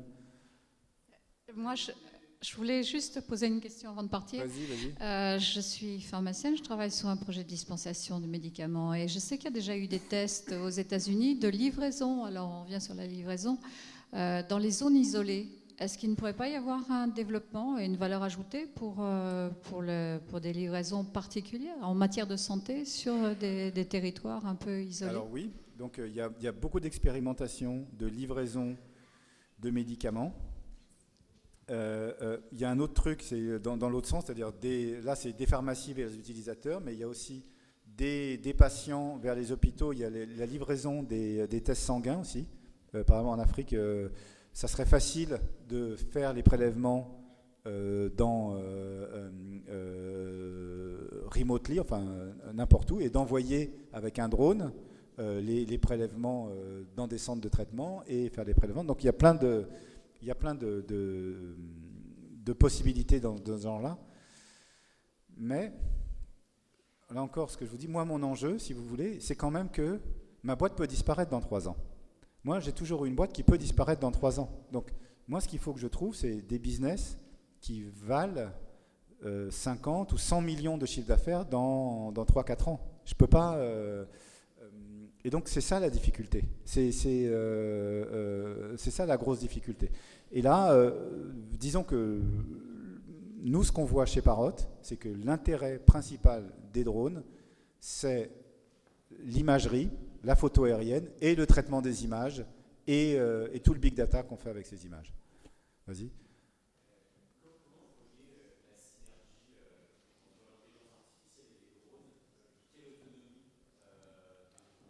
Ok. Donc, l'intelligence artificielle fait des progrès complètement dingues ces dernières années, des progrès extravagants. Moi, ce que je comprends, moi, je ne suis pas un spécialiste de l'intelligence artificielle. J'ai comme profondément lu les livres, etc., etc. Par exemple, chez Parrot, on a une application d'intelligence artificielle dans nos drones. Dans le drone que vous pouvez acheter, il y a une application. L'application, c'est la fonction suivante. Vous achetez le drone et vous voulez faire des vidéos sportives. Vous voulez faire du ski, vous voulez une super vidéo de vous en train de skier et que le drone vous suive. Donc nous, on a un algorithme qui s'appelle Follow Me que vous achetez sur le store Apple, qui est un add-on, si vous voulez, un soft que vous achetez en plus pour votre drone, qu'on vend $29. Et qu'est-ce qu'il fait, ce drone ? Il fait ce logiciel, il prend l'image du drone et il regarde votre cible. Enfin, il regarde la partie d'image que vous identifiez, et il fait toute l'intelligence artificielle de voir est-ce que c'est la bonne cible, est-ce que la cible bouge, est-ce que c'est logique qu'elle se soit déplacée comme ça, Elle l'identifie comme un skieur ou comme un type qui fait du vélo ou comme une bagnole, elle le classifie. Enfin, donc nous, le drone qui vous suit, c'est un soft d'intelligence artificielle. C'est écrit sous TensorFlow. TensorFlow, c'est le logiciel qui est mis gratuitement à disposition des développeurs par Google. Et TensorFlow, c'est grosso modo le logiciel qui a permis de battre les champions du monde de jeux de Go aux échecs. Et quand je vous dis que l'évolution est complètement dingue, c'est qu'au mieux, les spécialistes de l'intelligence artificielle, il y a 2 ans, pensaient qu'au mieux, en 2025, on serait capable de jouer avec les meilleurs joueurs de Go. Et en fait, ça a pris presque 10 ans d'avance.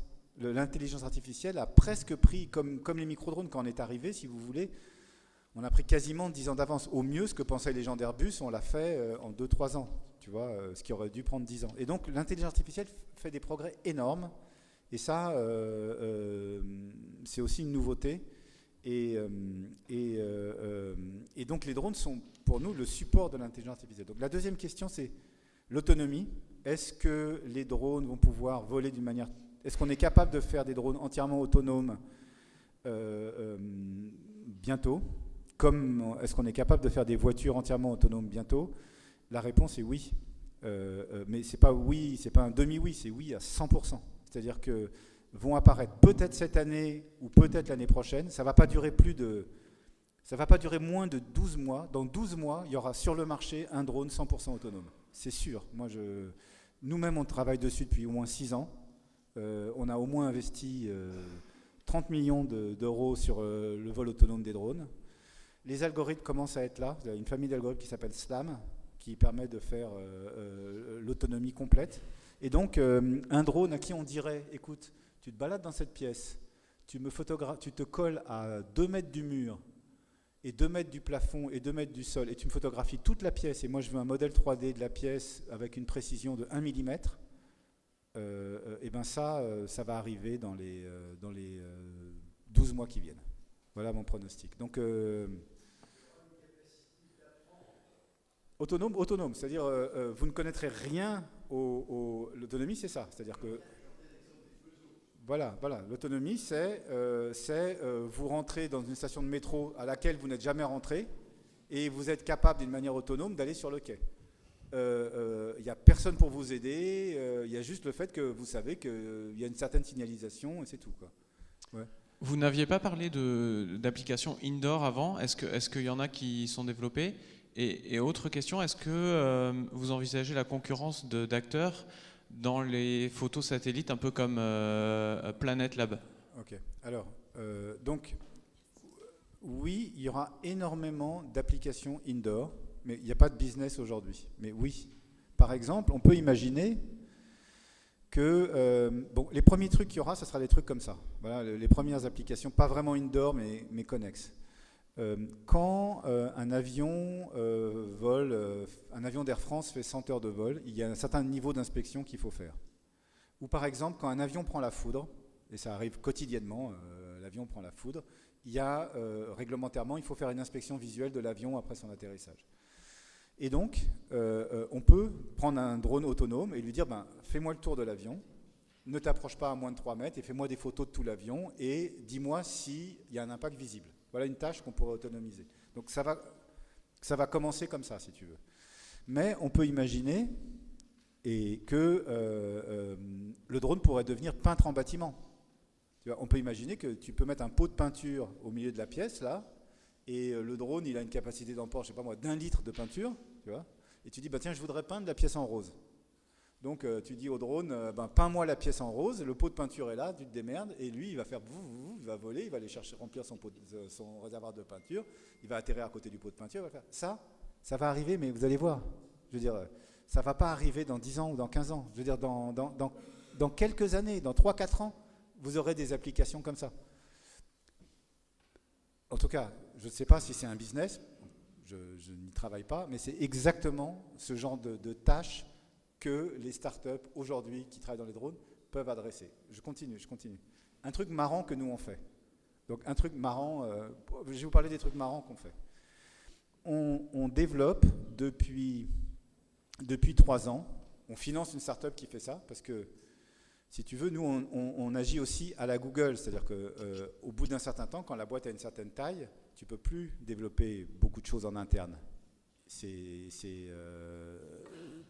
marche plus. Donc il faut investir dans des startups. Donc nous, on a investi, disons, dans une dizaine de startups de drones, Parrot. Et c'est une des manières qu'on a pour se développer vite. Donc on en a une qui est encore au stade startup, c'est-à-dire qui a fait son premier chiffre d'affaires il y a 6 mois et qui bosse déjà depuis 3 ans et demi. L'idée, c'est quoi ? Ça va vous paraître marrant, mais donc c'est une idée pour l'agriculture, c'est planter des arbres. Alors c'est quoi le problème de planter des arbres ? Il y a un déficit énorme pour planter des arbres. En règle générale, aujourd'hui, on exploite les forêts au Canada, on exploite les grandes forêts. Comment ça marche ?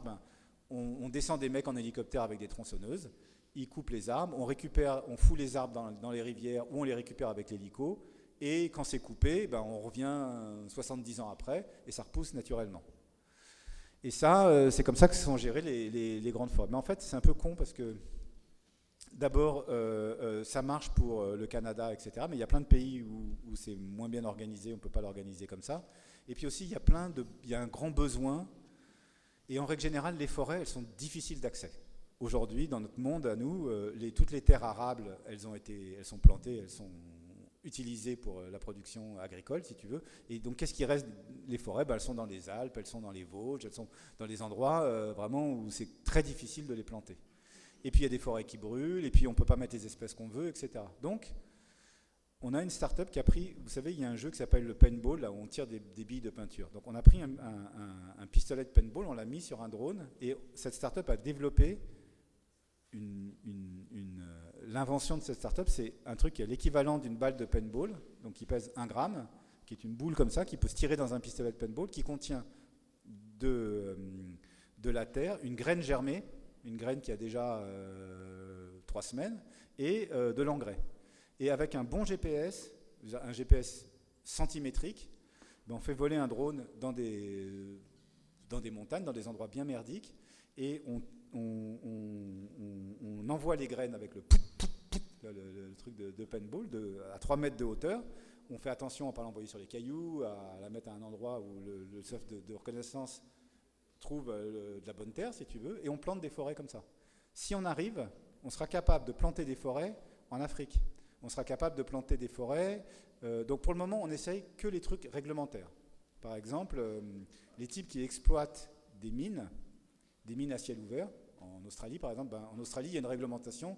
Si vous exploitez 100 hectares de mines, il faut que vous reboisiez 1000 hectares. C'est un truc réglementaire comme ça. Donc ces types-là, ils ont besoin de planter 1000 hectares d'eucalyptus, enfin de l'espèce, de l'essence qui va bien sur place. Et donc on a commencé à faire ces expérimentations par drone. Mais on va y arriver. Tout ce que je vous décris, on va y arriver. Donc, on pense qu'on sera en mesure de déployer des flottes de drones pour planter des forêts dans les années qui viennent. Et on pourra planter des forêts de millions, de centaines de millions d'arbres en Afrique. Voilà un truc marrant qu'on est en train de faire, si vous voulez. Excusez-moi. Vous parliez de drones autonomes il y a quelques minutes. On l'a vu récemment dans la presse au niveau transport de personnes. Est-ce que c'est quelque chose sur lequel vous travaillez et quel avenir vous voyez de ce côté-là ? Donc, encore une fois, non, moi ça ne m'intéresse pas du tout. Moi, je cherche, si vous voulez, que des usages nouveaux. Moi, je suis un type de start-up. Moi, je ne cherche pas à faire un meilleur hélicoptère ou un hélicoptère moins cher. Ça, c'est peut-être bon pour Airbus. Moi, je cherche à faire des trucs. C'est ça qu'il faut voir. Je cherche à faire des propositions de valeur nouvelles. Si un truc existe, si un truc est bien compréhensible, eh ben, il ne faut pas le faire. Moi, voilà, je cherche l'innovation. Je vais continuer. Bon, j'ai bientôt fini. Je vais aller au bout de ma présentation. Après, je vous lâcherai sur les questions. J'ai 2 questions. Vous avez beaucoup parlé de capital risque. Quelles sont vos relations, si vous en avez, avec les banques ? Et comment ça se passe? Qu'est-ce qu'elles font pour vous? Est-ce qu'elles vous suivent? Première question. Et deuxièmement, vous n'avez pas beaucoup parlé de réglementation et de son évolution. Bon, alors, les banques et tout ça. Bon.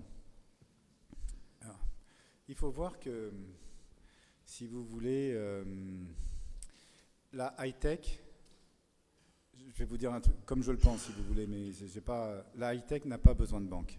Ce n'est pas une industrie, ce n'est pas une industrie qui est basée, si vous voulez, sur le financement de filières et sur l'emprunt. C'est une industrie en capital. Donc la high-tech, c'est basé sur l'investissement. On a besoin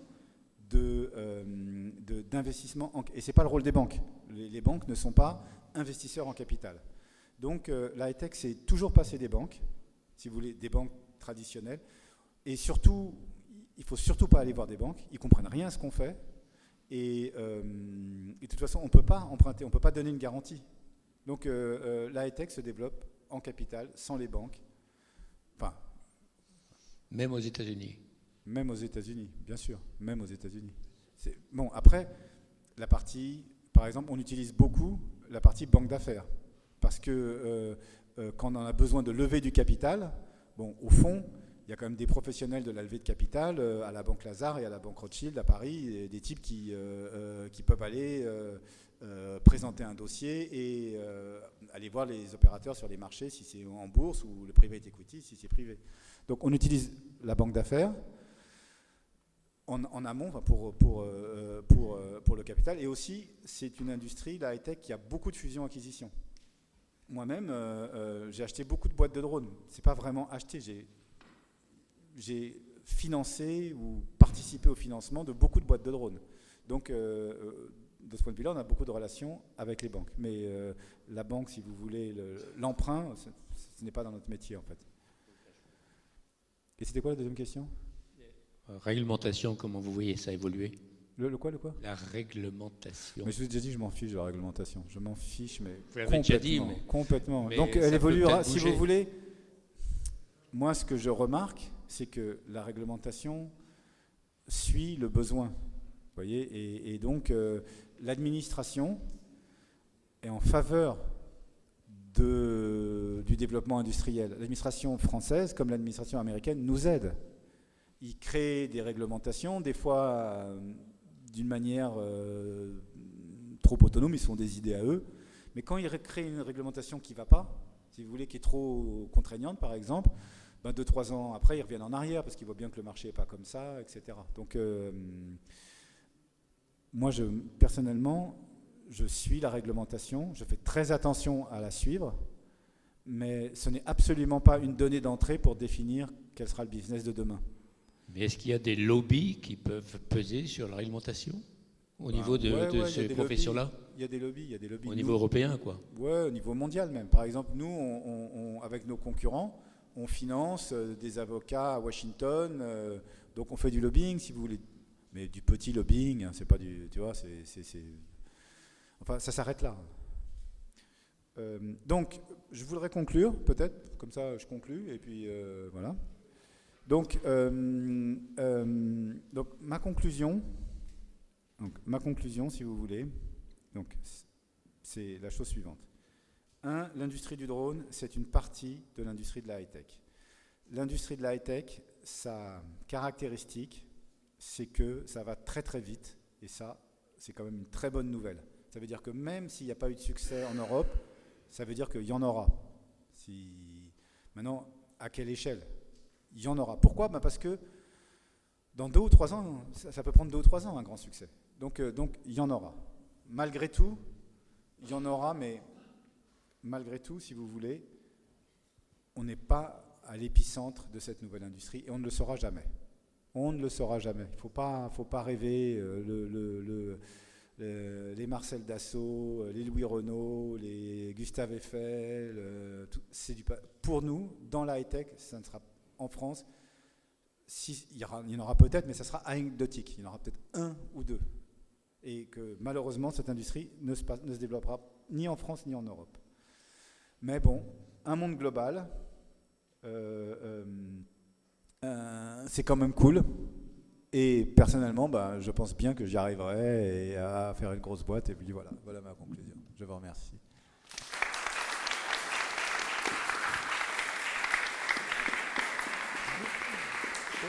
Vas-y, des questions. Vas-y. Je vais vous demander sur cette idée d'écosystème. C'est-à-dire qu'aujourd'hui, pour les applications, communication, c'est vous-même qui initiez, par exemple, un lien avec l'agriculture, un lien avec telle et telle personne. Mais combien d'industries viennent à vous en disant moi, je suis le spécialiste de la peinture, Solvay, par exemple, le pistolet de peinture, et vous allez l'équiper d'un drone. C'est-à-dire que vous n'avez pas le monument. Enfin, la réponse, c'est zéro. Zéro ? C'est zéro. C'est-à-dire que non seulement ils ne viennent pas nous voir, mais en plus, on ne saurait pas trop quoi leur répondre. Je veux dire, c'est une question intéressante. Je vais vous la dire d'une autre manière. Bon. Pourquoi les nouveaux produits, ils sont développés par des startups et non pas par des sociétés existantes? Ça a été très, très étudié, par exemple, à Stanford. Pourquoi? C'est quand même, je veux dire, une évidence de dire que quand Microsoft a commencé, leur niveau technologique pour fabriquer des ordinateurs comparé à celui d'IBM ou à l'époque de Digital Equipment, c'était rien, c'était de la merde, pour parler franchement. Vraiment, c'était nul. D'ailleurs, le plus mauvais système d'exploitation jamais commercialisé au monde s'appelle MS-DOS. C'est une cochonnerie, mais moi, il est beaucoup programmé, mais c'est une cochonnerie, mais scandaleuse, si vous voulez. À une époque où Linux, enfin, Unix et même Linux existaient déjà, si vous voulez. Moi, quand j'ai commencé dans les années 80, au début des années 80, il y avait déjà Unix. Donc, pourquoi une boîte avec un produit vraiment techniquement pas du tout abouti, un soft qui a été écrit en 3 mois? C'est 3 mois de développement pour MS-DOS pour 3 mecs ou 4 mecs. Ça a été fait comme ça, si vous voulez. Et c'est une copie. En plus, c'est même pas une invention, c'est une copie d'un truc qui s'appelait CPM, qui avait été inventé par quelqu'un d'autre. Voilà. Et donc, pourquoi cette boîte a réussi? La réponse est la suivante. Et c'est la même pour les drones. C'est que quand vous faites de l'innovation, il y a une courbe d'apprentissage qui est très très longue. Et qu'une boîte formée ne peut pas se payer le luxe de suivre. C'est-à-dire que pour faire Microsoft, il faut avoir les meilleurs informaticiens du moment en train d'essayer de débugger des trucs pendant des années qui marchent à peine et qui ne font pas de business. Je veux dire, ça prend des années et des années. Et donc, ce coût-là, je veux dire, vous ne pouvez pas aller expliquer à votre conseil d'administration que vous allez prendre vos meilleurs mecs pour faire un truc dans lequel vous n'êtes pas capable de savoir quel est le vrai business, vous n'êtes pas capable de faire un business plan, vous n'êtes pas capable de faire une étude de marché, vous n'êtes pas capable vous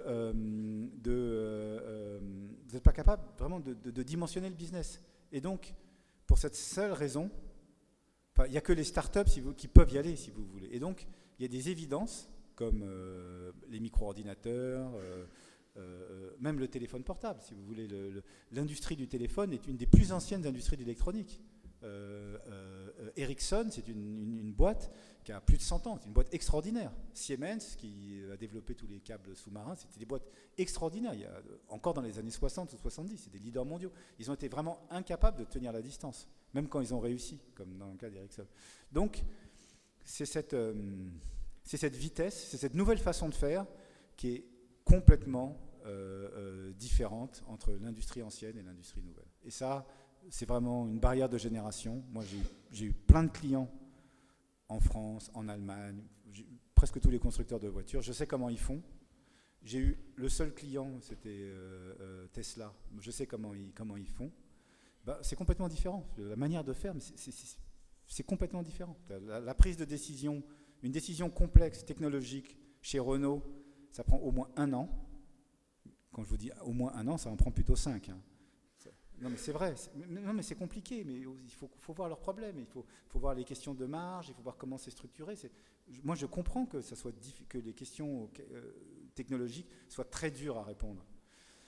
Chez Tesla, les décisions sont prises en une journée, et quand ça ne va pas, le patron m'appelle directement, et il connaît le problème, et il me dit est-ce que tu peux répondre à ce truc-là, est-ce que tu peux me réparer ça? Et moi, je lui dis, moi aussi, je connais le problème, et je lui fixe son bug en 1 semaine, si c'est le cas, si vous voulez.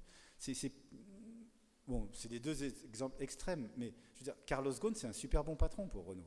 Il n'y a rien à dire là-dessus, si vous voulez. Et il fait exactement, je ne pense pas qu'on puisse faire mieux.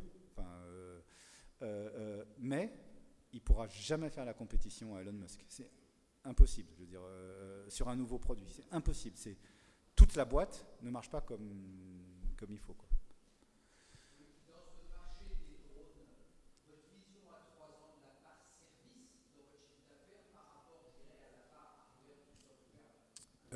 minuscule.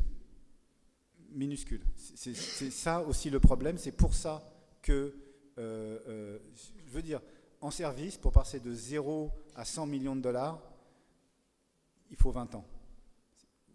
Ou peut-être 10 ans. Ou peut-être 10 ans pour passer de 0 à 100 millions de dollars. Et il faut faire des business de 100 millions de dollars. Il ne faut pas faire des business, des petits business, sinon, je veux dire, c'est encore plus risqué si vous voulez. En hardware, pour passer de 0 à 100 millions de dollars, il faut 6 mois. Donc le problème du hardware, c'est que ça peut retomber aussi vite, mais il faut arriver à faire 100 millions, puis 200, puis 500, puis 1 milliard. C'est ça, c'est marche ou crève, une start-up. C'est comme ça que ça marche. Vas-y. Vous avez parlé donc du marché grand public, de certains marchés spécifiques comme l'agriculture, etc. J'aimerais bien que vous disiez quelques mots sur le marché de l'éducation. Alors, je connais un petit peu Parrot Éducation, pas trop présent encore sur le marché de l'éducation en France, je trouve, on est un peu dans ce domaine-là. Le marché qu'on adresse, c'est le marché américain. Quelle est votre vision là-dessus, en sachant que quand même, il y a, moi travaille un petit peu là-dedans quand même, il y a un réel potentiel, je pense aussi, ce sont des dizaines de milliers d'enseignants, de centaines de milliers d'élèves, potentiels acheteurs aussi de ce genre d'outils. Exactement. Très très bonne question. C'est une excellente question. C'est pour illustrer, si vous voulez, le fait que, pourquoi on vend du hardware. C'est que nous, au début, on voulait faire un drone comme un jeu vidéo, pour jouer. Et on s'est aperçu que les mêmes drones étaient achetés par des profs d'université pour faire apprendre la robotique à leurs étudiants. Ça coûte $300 et il suffit de nous envoyer un mail en disant est-ce que vous nous donneriez le code source pour l'université de UCLA, etc. Nous, on envoie un mail en disant il n'y a pas de problème, on vous en file le code source, sauf peut-être cette petite partie-là, on ne veut pas que vous y touchiez, etc. Donc, on leur file tout, si tu veux. Et donc, les écoles d'ingénieurs américaines ont commencé à utiliser des drones quasiment le même jour, on les a montrés au CES. Et la NASA, par exemple, a aussi acheté nos drones pour faire des trucs en interne qui ressemblent plutôt à de l'éducation, tu vois, etc., etc. Donc, la meilleure manière d'apprendre la robotique dans les écoles d'ingénieurs, c'est d'utiliser des robots open source, basés sur Linux, qui font des trucs compliqués. Et donc, c'est un marché qu'on a découvert. On doit faire au moins 2 millions de chiffres d'affaires en vendant des drones uniquement à l'éducation aux États-Unis. Ces 2 millions, c'était zéro il y a 18 mois. Donc oui, l'éducation, c'est un grand marché, par exemple. Moi, je serais ravi de pouvoir en discuter avec vous un peu plus tard, parce qu'on commence à avoir pas mal de retours dans nos projets que l'on mène. Je travaille pour une fondation qui s'appelle C'est Génial, et qui lance un projet sur la sensibilisation en programmation dans les collèges et lycées. Et on a quand même pas mal de retours maintenant sur le manque encore un petit peu de capacité en fait du drone, par exemple Mambo, voilà, qui pourrait être, qui est un outil extraordinaire et qui est, à mon goût et à leur goût aussi, encore assez fermé et qui aurait les capacités d'être encore plus utilisé dans le monde éducatif. Et en plus, c'est un objet tellement attractif qui peut susciter l'appétence chez les enseignants et chez les élèves. Donc je pense qu'il faut aller encore plus loin. Et bon, ça c'est mon avis personnel, hein, mais je ne suis pas le seul à être d'accord avec ça. Que tu ne sois pas être le seul à être d'accord avec toi-même, c'est une bonne nouvelle, si tu veux. Ok, je crois qu'on arrive au bout là, donc je vais prendre encore une. Hein? Ah, vous voulez le voir, bien sûr, bien sûr. Bon, alors donc je vais vous faire voler le drone. Bon, alors, donc je vais vous faire voler le drone. Donc, et je veux que vous ayez cette image en tête, c'est que c'est avec ce petit bidule en plastique que j'entraîne une boîte déjà de 1000 personnes et que j'essaie de faire fortune. Donc c'est ça, si vous voulez, c'est ça le charme de la chose. Vous voyez, c'est qu'une start-up, en fait, c'est comme un truc d'artiste, c'est que vous partez de rien. Et c'est ça qui est aussi, en fait, génial. C'est qu'on peut partir de rien aujourd'hui pour créer une nouvelle industrie.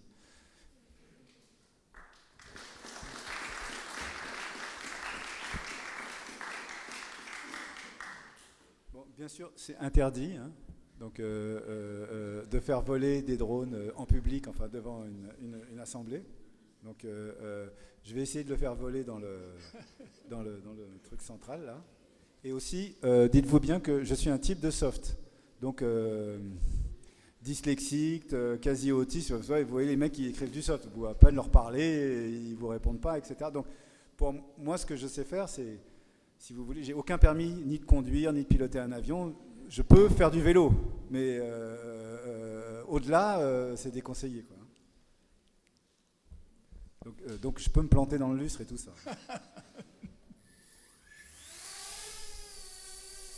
Donc vous voyez, je n'ai rien fait. C'est un truc qui marche tout seul. C'est-à-dire j'ai appuyé sur le bouton décoller, et puis là, il se démerde pour rester en place. Et en fait, c'est déjà très compliqué de faire voler un machin qui reste en place.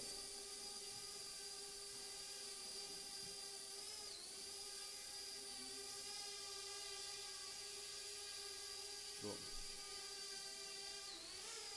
Attention. J'espère que personne n'a peur. Hein. Évidemment, je vous filme là. Hein. Je vous filme. Hop, je vous vois sur mon écran. Voilà. Alors ça, c'est un produit Parrot, il s'appelle le Bebop. Il coûte 500 $ environ. J'ai dû en vendre à peu près 500 000. Il y en a de nombreuses versions. Il fait une vidéo stabilisée en haute définition. Enfin, non, en Full HD. Vous savez, il y a haute définition, Full HD et, comment ça s'appelle le dernier truc, Hyper HD, non? La 4K, ouais. Donc celui-là, il n'est pas en 4K, il est en 2K, en fait. Et, enfin, voilà, quoi. Voilà. Bon, là, il est en mode débutant, il vole très doucement.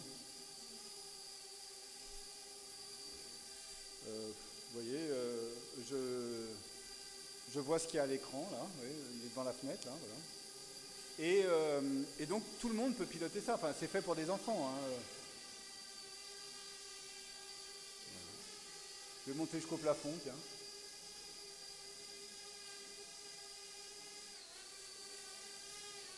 Voilà. Je sais pas...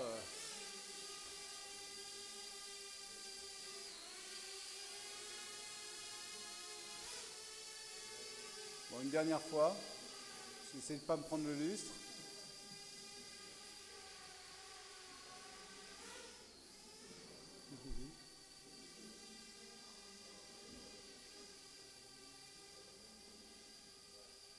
Bon, c'est sûr que c'est rigolo quand même, c'est ça. C'est comme ça la base en fait. La base des trucs, quand même, c'est de faire des machins marrants. C'est... Voilà.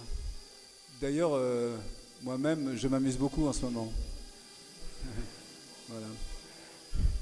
Et bon, bah voilà. Une dernière fois, je donnerai la vidéo.